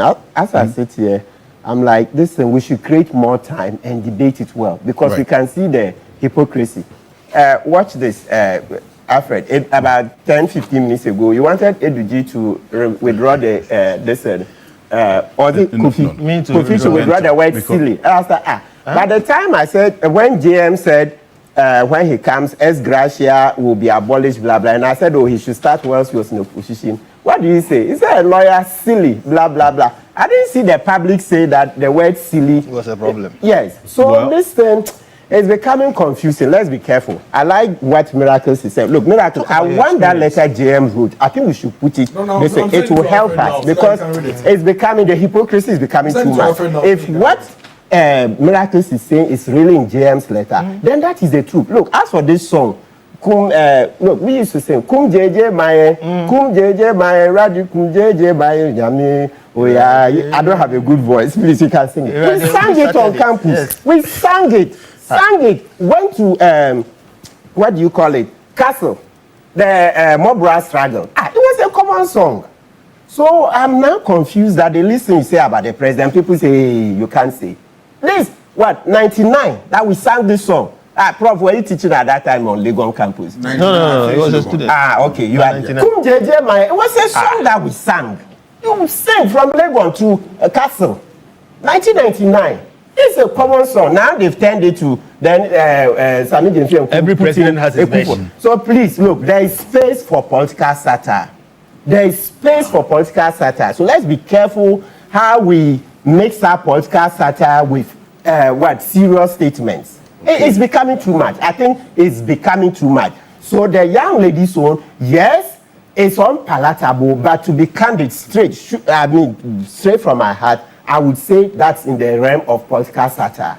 And I want us to read JM's own letter. I've sent it to please talk about your experience. Because I don't want this if we are not dealt with that. We call Akufo-Addo Mampam. Mampam. Every time I sit here, Adam Bona is my Mampam mate.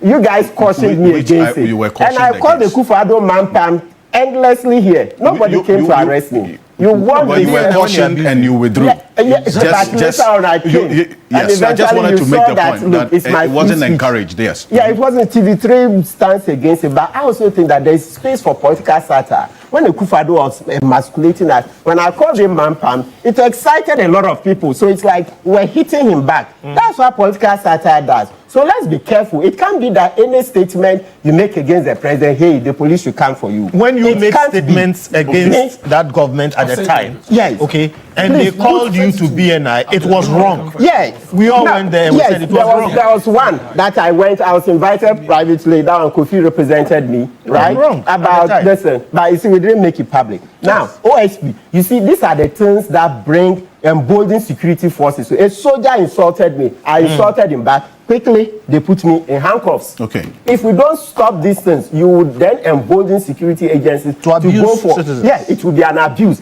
There is space. Look, let's be very clear. There is space for political satire. Don't think that Section 208 is meant to emasculate political satire. There are some of them we can say things against the president as a form of entertainment. There's a rule in the states. Go to the US and all that. You see the things, the way they lampoon President Trump. They lampoon him all over. Look, Keir Starmer, UK, etc. So let's delineate what is political satire from what is really hate speech. Some of it. Kum JJ, ask my mate. I left Lagos in 2002. You will see. And even went back several times. Right. It was always a popular song.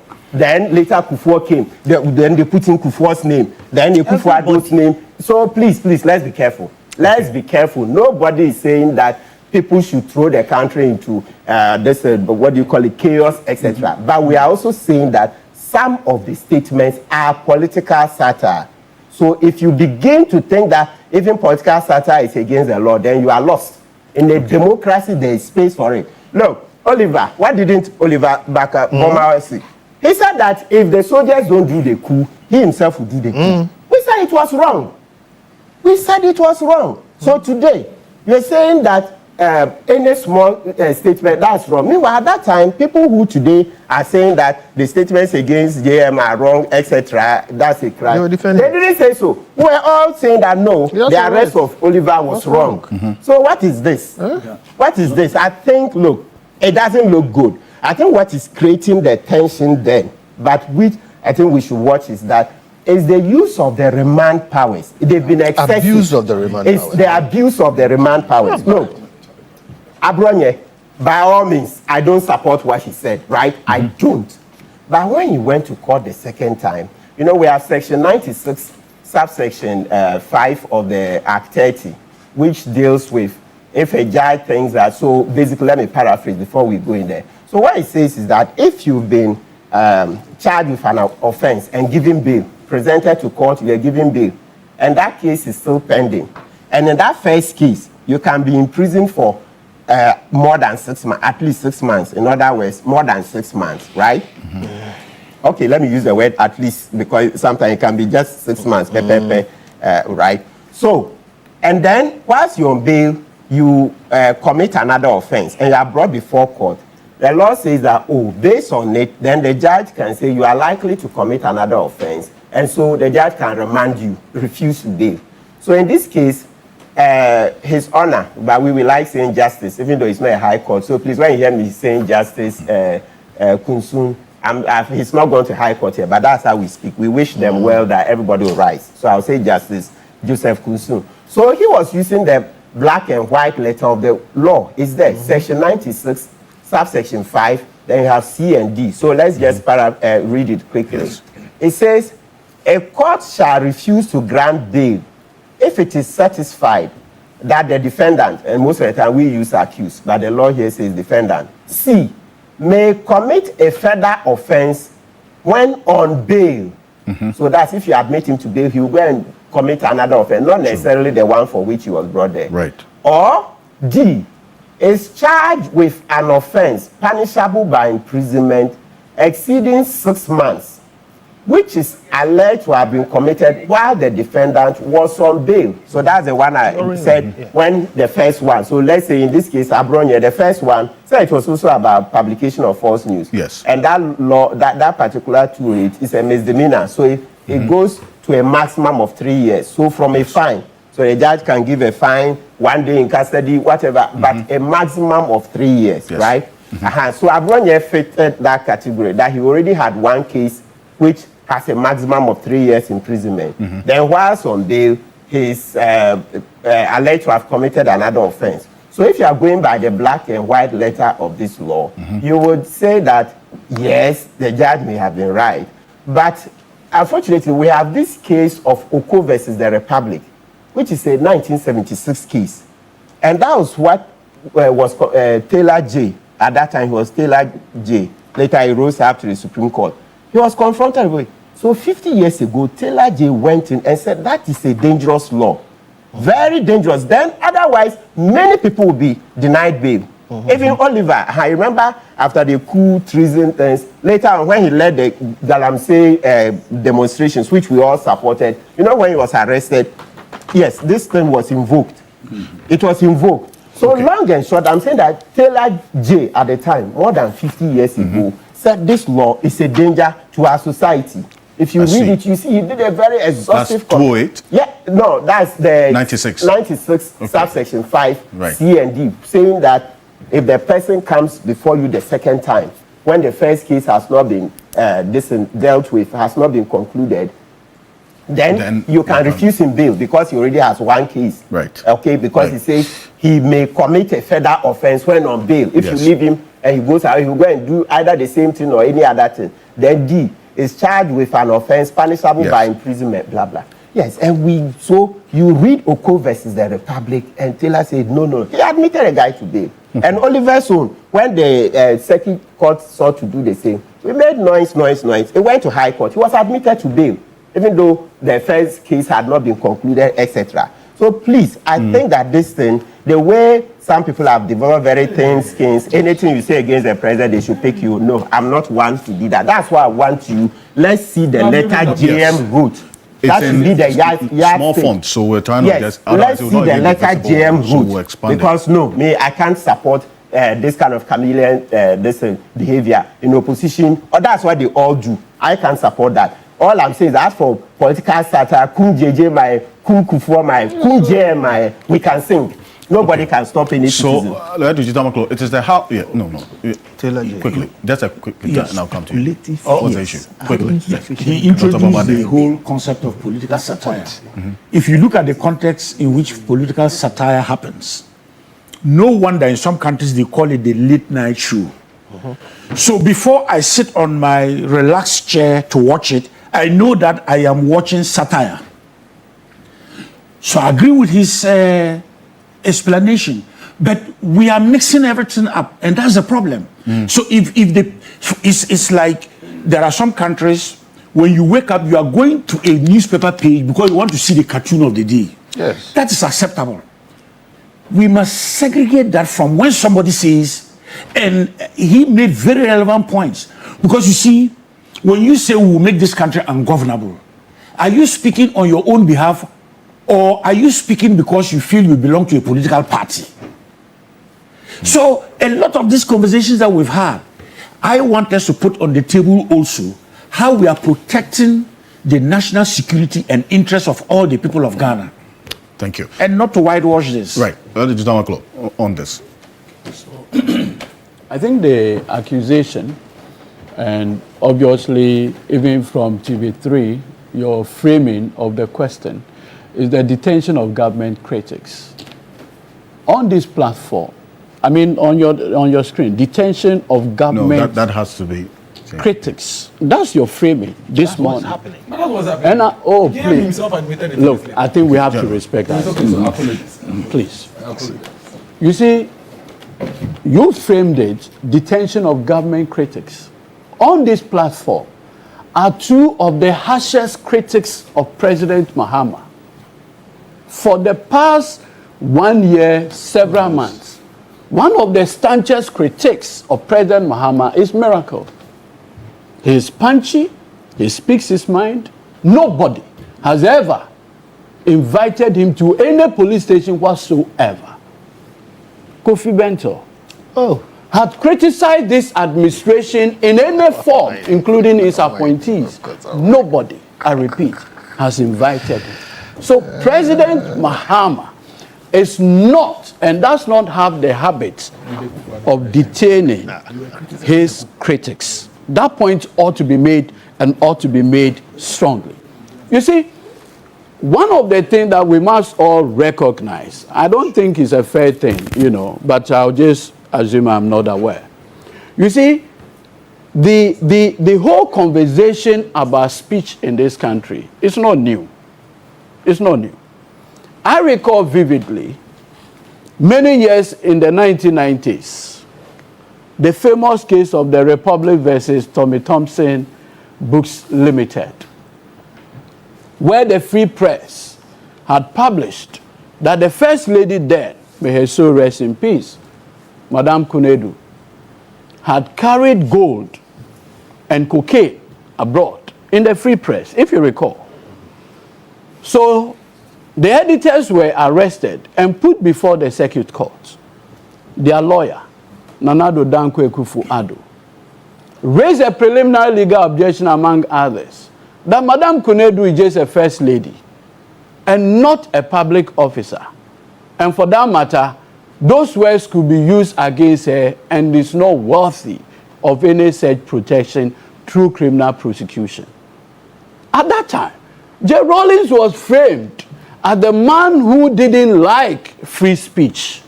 And that became one of the reasons why it was said in those days, and when we were growing up, that Nanado Dankwa Akufo-Addo was a fighter for human rights. That record is there. Are we not? What happened when he got the benefits of coming into power in 2001?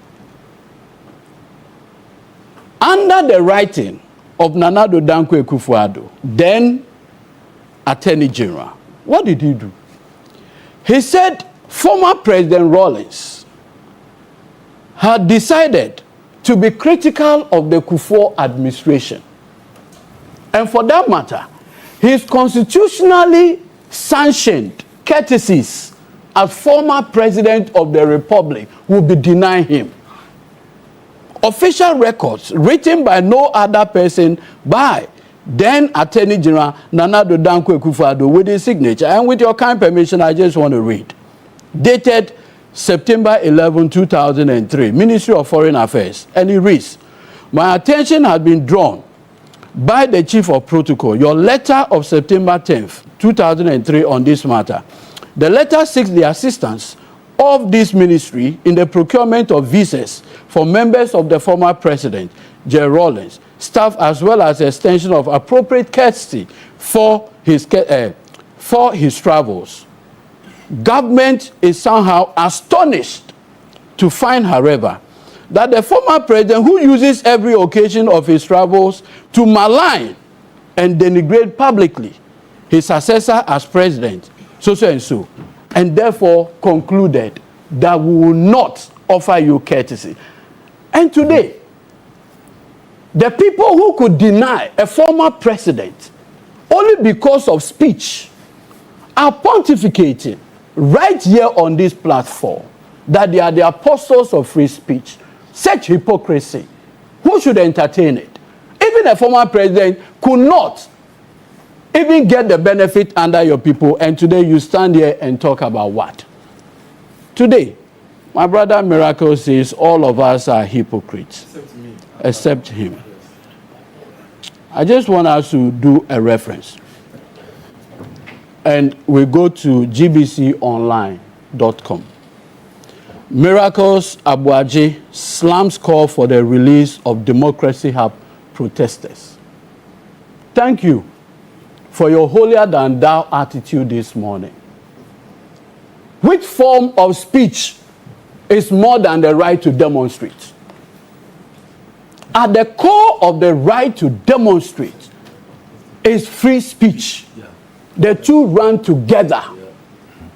When young people of this country went on demonstration, and the reason for the demonstration is that they found that there were things happening in this country that they were not happy with. Under the name Democracy Hub, Miracle and his people banded them up, took them to Isawan prison, and when calls were made by well-meaning Ghanaians that this individual should be released, Miracle went on Asempa and likened the demonstrators to rapists. That is your record. And you have the temerity to sit on this platform and call people hypocrites. Do you know what has gone on in this country? My point is this simple. See, when we had the opportunity, and I will go back to the Tommy Thompson, the Supreme Court had the occasion at that time, the criminal libel law. The Supreme Court said, and in fact, it is reported in the Ghana Law Report, Republic versus Tommy Thompson Books Limited. That's the Supreme Court of Ghana Law Report, 1996-1997. That's the number 2. The court said those provisions were constitutional provisions, and that nowhere on earth is free press unlimited. This morning we are being told that the freer society is the more developed is it. Go to China. There's sound reason why China is where it is. There's sound reason why China is where it is.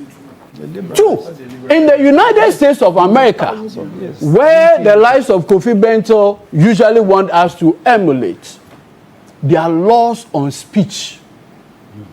And that is why today in the United States, the Anti-Defamation League, if you dare deny Holocausts, that is a basis for you to be prosecuted. Is Kofi Bento not aware of this? Is he not aware? In the United Kingdom. But you see, do you know where the hypocrisy becomes even more? Do you know where the hypocrisy becomes even more glaring? Nana Addo Dankwa Akufo-Addo, as Attorney General, brought the repeal of the criminal libel law.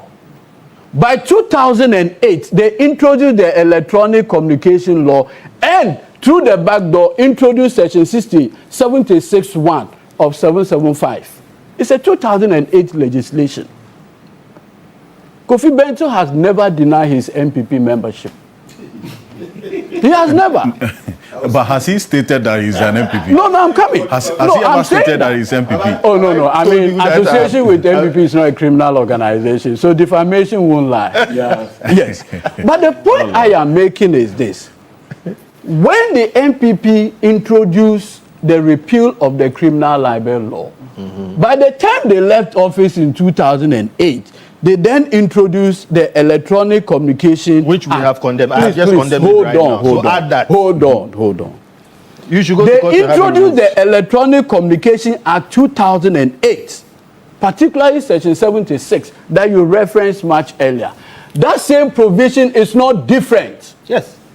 From the criminal libel law. The same people. It's unconstitutional. Today you sit here and talk about unconstitutionality. We've had the benefit of 8 years of MPP under Nana Addo Dankwa Akufo-Addo. The constitutionality of that 2008 legislation never came up. You dare not say that today. But you see, there's an interesting thing that I want all of us to appreciate.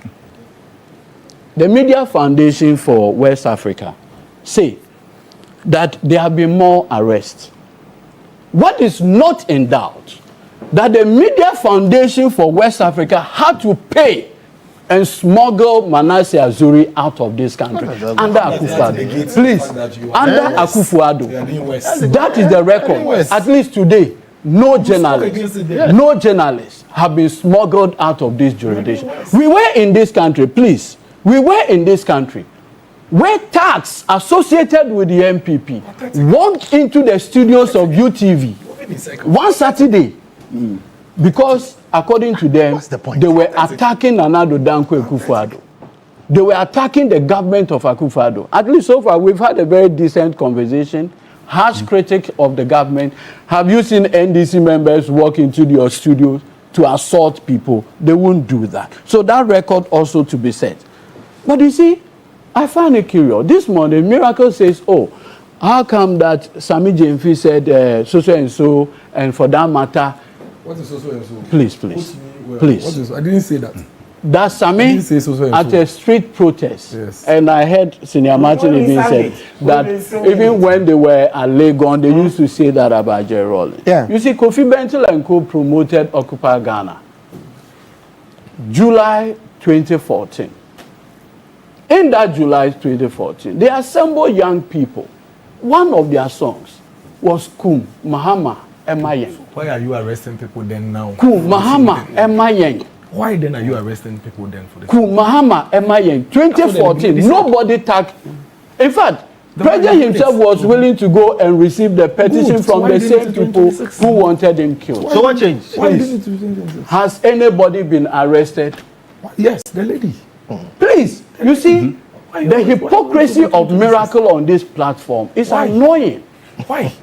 It's annoying, brazenly annoying. Calm down. You are the hypocrite here. Why are you arresting the lady now? You're moving in circles. Hold on. I'm trying to resist it. Yes. There's a guy called Fancy Comedy. Talk about the lady. Is it Fancy Comedy? I usually okay. Talk about the lady. Look at the manner in which Dr. Mani Boama and co died. The pain of their death. I cannot for a minute bring myself to the point of doing anything about that death. When those young people did that, Miracle took them to Baumia. That Fancy Comedy guy, when he mocked the death of Omane Boama, you were a hypocrite. That's After when you arrested him. Why can't you? When you arrested him, you mentioned my name. Because you mentioned my name. So calm down. When you arrested him. See, today. Does that amount to arrest? Is it criminal? Is it criminal? When you were talking. Are we doing that? Are we having a funeral here? Is it criminal? You mentioned my name like 10 times. Is it criminal? Are we having a funeral here? You are GT. Is it criminal? Calm down. You arrest the guys for simply mocking. And you are telling me that you are telling me simply mocking. You have mocking. Make your point. To say the mocking of the death of Omane is right. You cannot play emotions with me for mocking. That is not a crime. You can't play emotions with me. When you were making when you sat on TV and said that the Kufadi should have died in the crash, he didn't come in. You didn't condemn him. You have made your point already. That is what you are. I knew I'll get you. On your point. Yes. I knew. I was very clear. That is what you are. Then, I knew I'll get you. You welcome me. I'm right here with you. I am right here with you. What is the crime in the guy? What is the crime? You see. What this is you are moving in circles. When the Fancy Comedy guy, Miracle, took him to Baumia. Baumia gave him a red carpet treatment at home.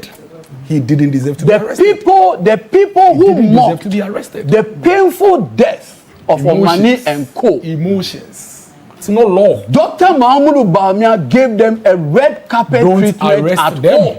Don't arrest citizens. And you today you sit on this platform to say the substantive matter. Nothing. You see, there's a young man in this country. He gets so annoying. Bongo Ideas. You know him? I've not personally, but I've followed his. Bongo Ideas had written something about the First Lady, Rebecca Akufo-Addo. He was kidnapped by national security operatives in this country under the watch of Nana Addo Dankwa Akufo-Addo and Dr. Mahmoud you keep quiet? So why are you not condemning this? Why are you justifying today it? As we speak? You understand what I'm saying? See, you condemned it. Why are you justifying when it? the young man called Ohiniba Beni sat on TV and said Nana Addo Dankwa Akufo-Addo had mercy Supreme Court judges. It was the Attorney General who brought contempt proceedings against him under the watch of Nana Addo Dankwa Akufo-Addo. Eventually, Ohiniba Beni was convicted by the court 14 days in Nsawan prison. You condemned it. Why are you doing the same thing? It didn't end there. There's a journalist called Bobie Ansah. Bobie, on one of his shows, said the former Second Lady, Samira Baumia, is developing a property at Cantonment or Labone, among others. The chairman of the police council, Dr. Mahmoud Baumia, got him arrested by the police. How do you make such an allegation against Dr. Baumia? Allegation. Why in the proceeding do you say that Baumia was the vice president? What are you even doing to yourself? You see, so today all the arrests, all the 17 arrests, all the 17 arrests are John Mahama. But you see, you are jittery. No, but he's the one saying it. All the 17 arrests are John Mahama. So let's establish it. It's all Mahama. You see, why he spoke against the wife of the chairman of police council. What happened to him? I was lawyer for Bobier. When I went to the counterback, he was in his boxer shorts. It was the next day that I went to court and got bail for him. And you are doing the same thing. You see, the reason why I've had to chronicle all those instances is that, you see, I've read a statement attributed to Dr. Mahmoud Bawumia, where he goes ahead to say that persons associated with the MPP are being harassed and try to, as it were, claim a certain sanctimonious, image. I want to put on record on this platform that as the chair of the police council, many arrests were effected by the police. Maybe he, as the chair, is not aware. Okay. But those arrests were effected. What we should never lose sight of is that even in the most advanced democracies, speech has always been circumscribed. According to you, when you want it, when it's used. Democracies all over. And in fact, if you look at the Constitution itself, it says the rights and freedom enjoyed under this Constitution are, quote unquote, within acceptable limits. So the Constitution itself recognizes that there are limits to speech. And so when Nana Addo Dankwa Akufo-Addo, as lawyer for Tommy Thompson, made the argument that the criminal libel law infringed the constitutional right to free speech, the Supreme Court unanimously said no. In democracies, speech must be construed within acceptable limits. I'm a person that advocates free speech. And that is why I've been on your show from 2012 till now. Nobody has invited me to any police station. You know why? I respect myself. Okay. I will speak, I will make my point within what is acceptable. On this platform, Miracle has said some of the harshest things against John Mahama. He has not been arrested. Context is key. Right. And if we lose the context in the political case and what we are seeing so far, we'll do 360 degrees and come back to the same point. So you condemn right. Thank you. What we are saying, condemn what? Gentlemen, which one? The ones that you condemned in the MPP time. Which one? When people speak and they were arrested. Which you what? say, when they said you have listed so many things about people saying things. I was even lawyer for some of them. Exactly my point. And I'm saying you condemned it at that time. You condemned it at that time. Gentlemen. So do you condemn it now? Hold on. Let's maintain the same thing. In fact, Banias is worse. So do you condemn it now? I'll give them. I'm even saying that you. Banias said that 7 judges were conspiring with the president. At least I'm not on record. Please, let me conclude. I am saying that. Let me conclude. At least let me conclude on this. The point I want to make is that you condemn. I am not on record as saying that somebody should not be released. I have just read Miracle, where he likened protesters, Democracy Hub protesters, to rapists, and said, if you are calling for the release of Democracy Hub protesters, why are we not calling for the release of rapists and armed robbers? I don't think the conversation had been elevated. I'll give you the last word on this. You are unable to condemn this guy. You are a lawyer for. That's why you hypocrite. No, you still have your last word. Your microphones are off. Dr. Asante, I want to hear Dr. Asante. Your microphones are off. Your microphones are off. You cannot. No. I will. Hold on. Dr. Asante you will still have your 30 seconds. Dr. Sasat hasn't spoken. Dr. Sasat, yes. Dr. Sasat hasn't spoken. And you are all not being heard. You are not being heard. You are not being heard. I will. Let me just reference some, and then you can. I will not. How? Which is what? There was, you see, there are distinctions. When you threaten somebody directly harm, it's different from when you say, oh, I'm making a question of free speech. Okay. So Thank that you. when you say, I would harm you, then it's two distinct. One, you can remedy possibly through a civil process. Right. But threat of harm, how do you remedy it through a civil process? Thank you. Dr. Sasati, let me hear you. Yeah, Alfred. Well, Yeah. I'm done with you. Thank you for the opportunity. Today, you people have taken me to a lot of media education and political education. Right. But let's go straight away.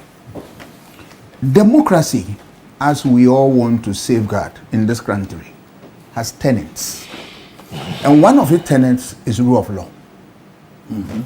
Another is an independent and a free media, by extension, free speech. All right?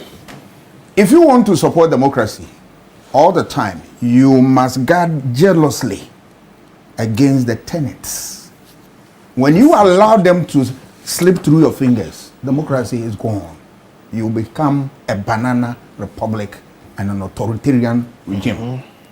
But let us also know that I, as a journalist and as a political scientist, I am in love with free speech because they shape the discourse within the democratic space and they embolden people to come up with their best to support society. But there is no speech without limits. In other words, no right. There's no right without limits. Because too much freedom is a danger to an individual who enjoys it. Too much freedom. And that's why there's a limitation on what we do, what we say, our behavior.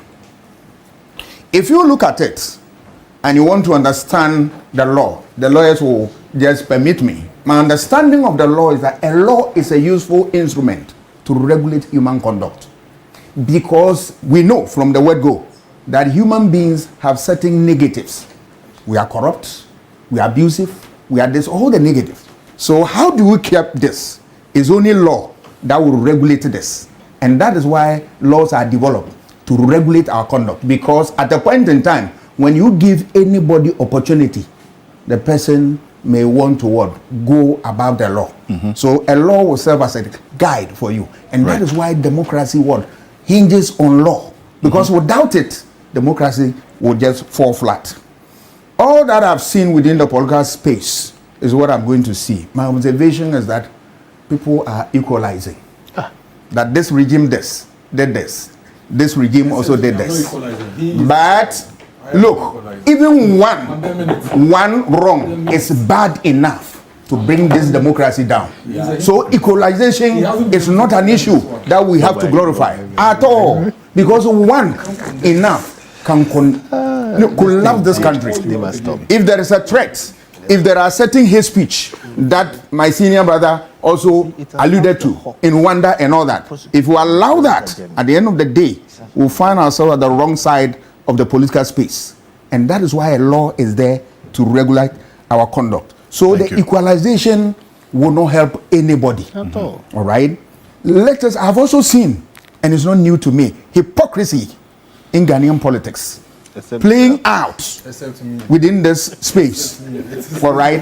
People do things in one regime, and then another regime, they what? Condemn, they praise, and all that. We have seen that. And for me as a student of politics, I've seen hypocrisy in Ghanaian politics for a very long time. And they are playing out here. Now, having said all this, we have to proffer some solution. How do we deal with this? One, the issue is that if there are bad laws, human beings make them, amend them to reflect the changing circumstances of our time. Or repeal. Or repeat them. All right? Because bad laws are bad laws. Section of them, if they are not good, why do you want to maintain them? Right. Two, I have also seen that socialization has broken down in this country. Socialization. to some extent that how we inculcate values in people from home, schools, public places, and all that. That you don't insult people, you don't do this, you don't do that, right? It's broken down.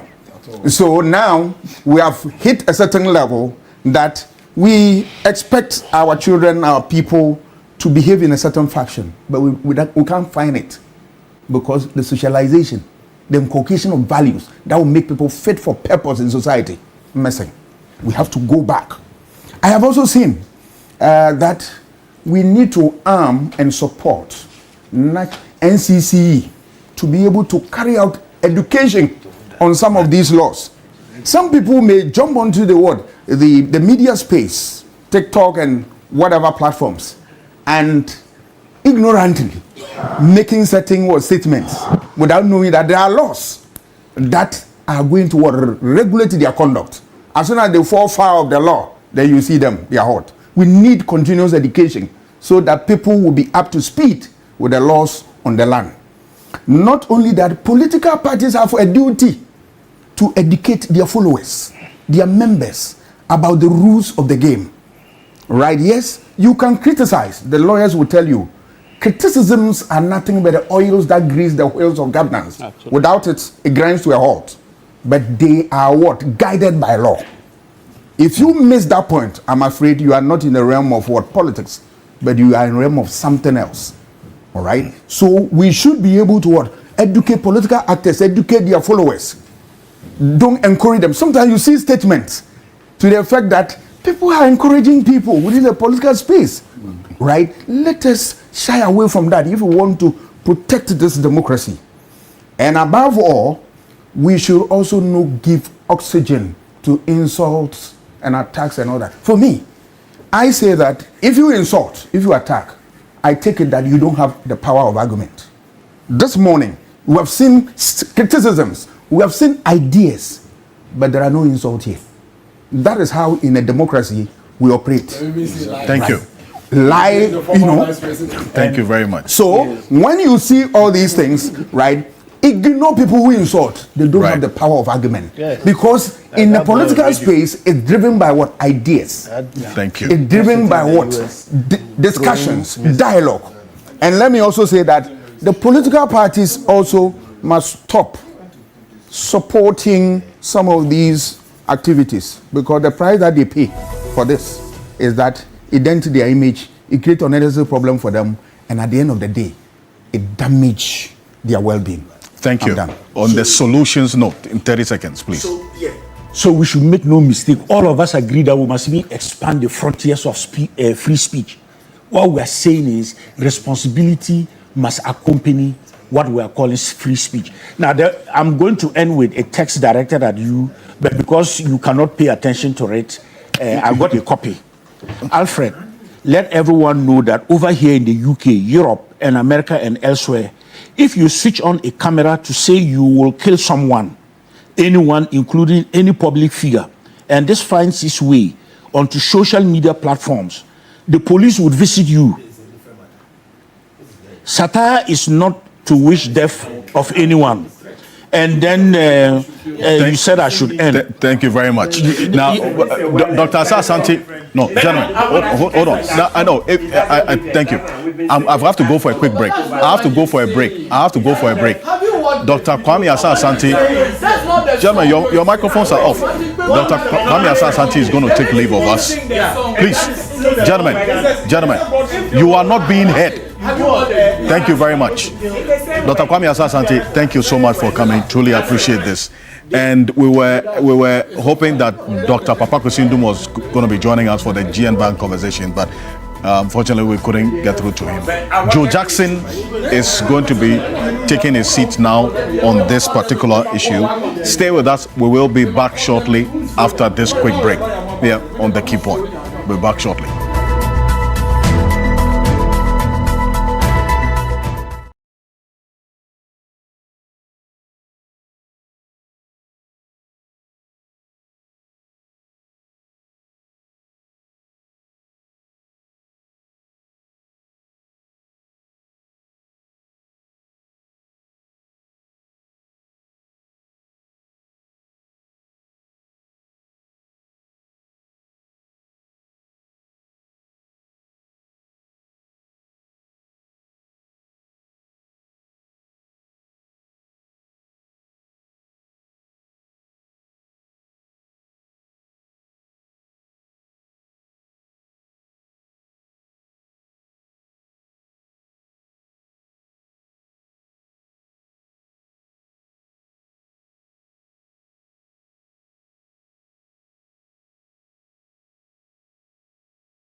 In a world full of noise, clarity matters. Stories shape us, ideas challenge us.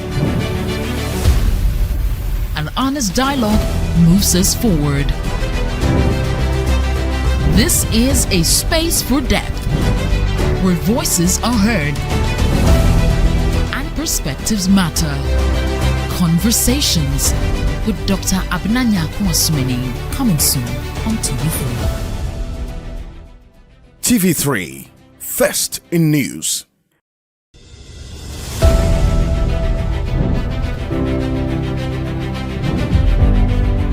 In a world full of noise, clarity matters. Stories shape us, ideas challenge us. An honest dialogue moves us forward. This is a space for depth, where voices are heard and perspectives matter. Conversations with Dr. Abnanya Kwasmini, coming soon on TV3. TV3. Disaplus Parental Control helps you manage what your kids can watch. Open settings and select parental control. Enable the feature and create a 4-digit PIN. Choose the maximum content rating you're comfortable with. Any content above this rating will require the PIN. Restricted titles appear locked across the app. Trying to play restricted content prompts for the PIN. Correct entry unlocks access for that session. Multiple incorrect attempts can temporarily lock access. Parental control on Disaplus. Available now. Disaplus. Safe.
Welcome back to Key Point on TV3. Thank you. The messages from Echo Annan and then also Selassie watching us on the Voice of London television in the UK. A number of you from in the UK sending us messages in this regard and the issues that we have talked about. Thank you very much. Colonel Festus Abuaji, retired Colonel, was notifying us about we going off DSTV. Yes, that I think you got that message as well. The presidential candidate. The DSTV, our channel had a little issue, but the technicians have worked on it. So we are back on DSTV channel 279. So please, you can watch us there. As always, Key Point is probably brought to you by GASEM, the nation builder, and also Bank of Africa. Activate your dormant account with Bank of Africa. Enjoy our refreshed products and services, including our enhanced SME support facility, the dollar debit and credit cards, and many more. Kindly reach our call center on 0302 429 333 or 0302 496 690. There was 0302 249 690 or chat Fafa at www.boaghana.com. Bank of Africa, as strong as a group, as close as a partner. And I am clothed this morning by Kogra Clothing. You can call them for this outfit and many others you see me wear on Saturday morning on Key Point. Call them on 0244 238 341. 0244 238 341. As I indicated, we're trying to get through to Dr. Papa Kwesi on this GN Bank restoration of the licenses, as was the outcome of the appeal and the ruling by the appeals court this week. Joe Jackson is financial analyst. Joe Jackson has been here listening to the matters as it unfolded earlier today, but thank you for joining us. We'll still have to go ahead without him. But first off, let me find out from you how the path for restoration of GN Bank is going to be, and taking into consideration how this whole financial sector cleanup took place. Well, good morning to your viewers and listeners. I think it's important for us to differentiate between two things. A bank is not a license. A functioning bank is not a license. A functioning bank is credibility, trust, is capital, is liquidity, it's the staff who work there, it's the premises that are used. So, in truth, what has happened is that a license has been restored, but the bank has not been resurrected. And what you have is some form of legal opinion. If you are kind, you call it vindication. If you are unkind, you could give it all other names. But whatever it is, a license has been restored. That license alone does not create a financial institution. That license almost literally is a piece of paper. You still have to be in compliance. You still have to fulfill the Bank of Ghana rules. You still have to get the public to trust you. Because one big issue we have is that it's been 7 years. 7 years where this institution was not functioning. 7 years where the customers have moved on and found alternative ways of conducting their financial services. Whether the ways were as good as this was or not, they still found a way to cope. It's been 7 years where staff have been out of their employment. 7 years where subcontractors have not received their money. 7 years where some depositors still have money sitting. 7 years where people who rented premises to the bank have moved on. So it's a tough one. Resurrecting this institution is a tough one. It may be far tougher, far more difficult than getting the court to restore the license, however difficult that one was. I see. So in a lot of ways, one wonders, so what happens to the people who had money in the institution? What happens to the staff who lost their jobs? What happens to vendors? I know several vendors who have monies locked up and suffered, and some of them are just about recovering. I don't even know whether all of them have recovered from this situation. So it's a tough one. It's a tough one. You have restored the license. Just maybe what you have is leverage to negotiate, leverage to ask for damages, leverage to a license to maybe find another investor and move on. Damages paid by who? The taxpayer, government, essentially? Because well, if the license was taken away illegally, multiple people have been damaged. And that's a completely different case. I mean, people have suffered. The shareholders will claim value was destroyed and I've lost value. The depositors will say my money has been locked up. And so what do I do? The vendors. Listen, there's no nice way to describe it. And that's also why, as a public, when you take funds from the public, you are regulated, because when anything goes wrong, the ripple effect of it's not just mismanagement or bad governance or a political action. It is a serious business. So this matter, indeed, far from ending, it's just about to start.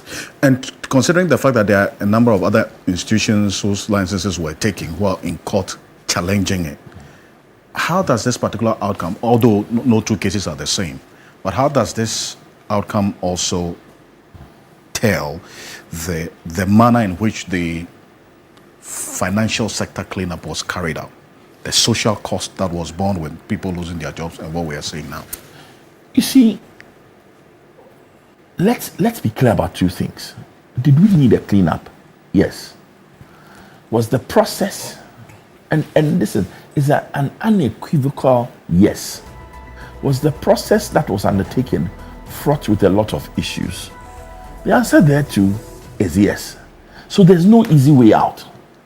A cleanup needed to happen, right? And even as we speak, our financial sector is undergoing major changes. There's a new framework out. Institutions are being asked to look at themselves and decide the way forward. All that is important. So it was the how and the process that was the challenge. That's the only one we can debate. But as for whether it's like you go to hospital and you are ill, we can debate whether we should give you this type of antibiotic or that type of antibiotic. But we cannot debate that you need to be fixed up. And over 30 billion was spent in this particular process. Again, the 30 billion is part of the process. Because we can argue ad infinitum about whether we needed to spend 30 billion, whether the 30 billion was efficiently spent or not. But whatever it is, other institutions who also took the central bank to court will be energized by this ruling to pursue that, because frankly it opens the way for damages at the barest minimum, even if you don't want to, because you see, resurrecting your institution is a lot of effort. And you even have to ask yourself whether, am I resourced, am I equipped, do I have the energy to resurrect my institution? Because you're going to need money and other things. Thank you. Mr. Bento, 30 seconds on this. It is not a bad thing if somebody has looked at the facts and they decide that they will restore the license. But like Joe said, the license is just one thing and there's a lot more to come. I really have a worry. And my worry is that the president made a promise that GN was going to get his license back. And somehow the judiciary kind of fulfills the promise. You know, it tends, we are in a system where you can see a lot of things that start political, okay, end up, being, done in the judicial system, etc. Some of it may be a bit worrying, but what I want to say is that, look, they should make very good use of this chance. We have made many attempts in the oil industry, filling stations. There was a time the foreigners were, dominating Eduji's industry. We gave a lot to local people, and then we started having contamination. There are people today who only buy from foreigners. In banking, we liberalized, gave it to locals. Right. We ended up with problems. Now we are back to the foreigners. So please make better use of this. Right now we are giving out our minds to local people. Same thing. Let us do the things that will make us succeed, and not just because we are Ghanaians do anything anyhow. Thank you very much, Kofi Bento. Thank you, gentlemen. Mr. Jackson. You agree thank with you me, so Abi? much. Miracles Obaje. Godwin Tomato. Thank you, Lamati Kwebo. And thank you to you, our viewers, as well. We're back again next week. I am Alfred Akanse. Sports is up next. Stay tuned.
Giovanni. Yes. He looks elegant and handsome.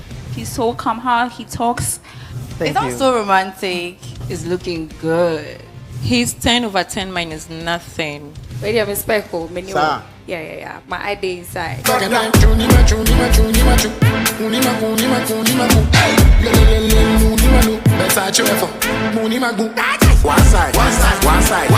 mind them. Okay. All right. I love you, baby. I don't know. I think I'm falling for him more.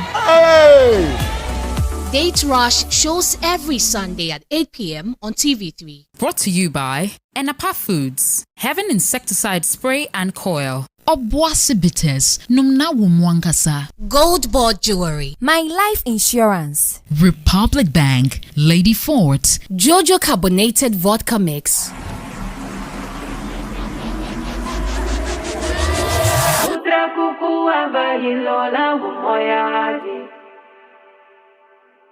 Live from Grand Arena here at our Accra International Conference Center, it gives me so much pleasure to welcome you to the 27th edition of the Telecel Ghana Music Awards. We've listened to music that have moved our souls and our hearts and spirits. This is Ghana Music's biggest night.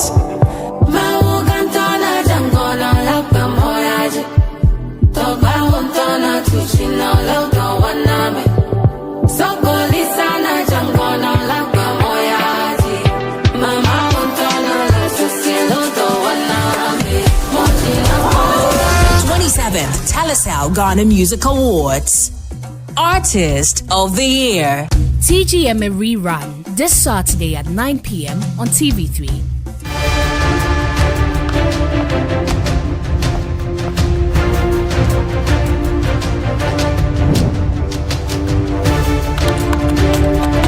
This is the show that brings finality to all the critical issues. It is the stage where all the facts are checked, issues thoroughly interrogated, opinions shaped, and debate settled. But over here, we do more than just talk. We resolve problems. We hold those in power accountable.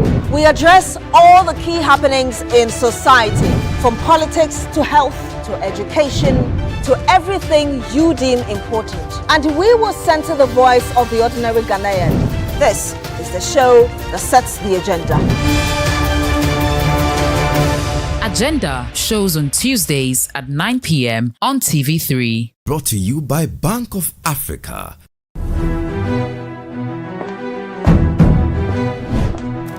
You've earned your degree, but the real work begins now.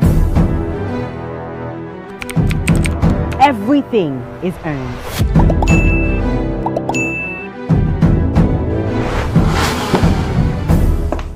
The doors to the corporate world are now open.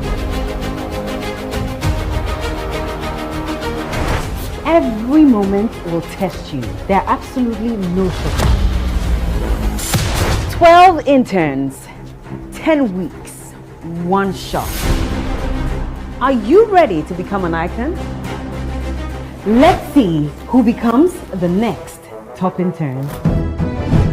The Top Intern Season 3 premiering Sunday 24th May at 5:30 p.m. on TV3. Game on. Confirm your participation. Place bets on sport. Get a free bets and weekly cashback. Take part in the prize drawings. Use promo code to get welcome bonus.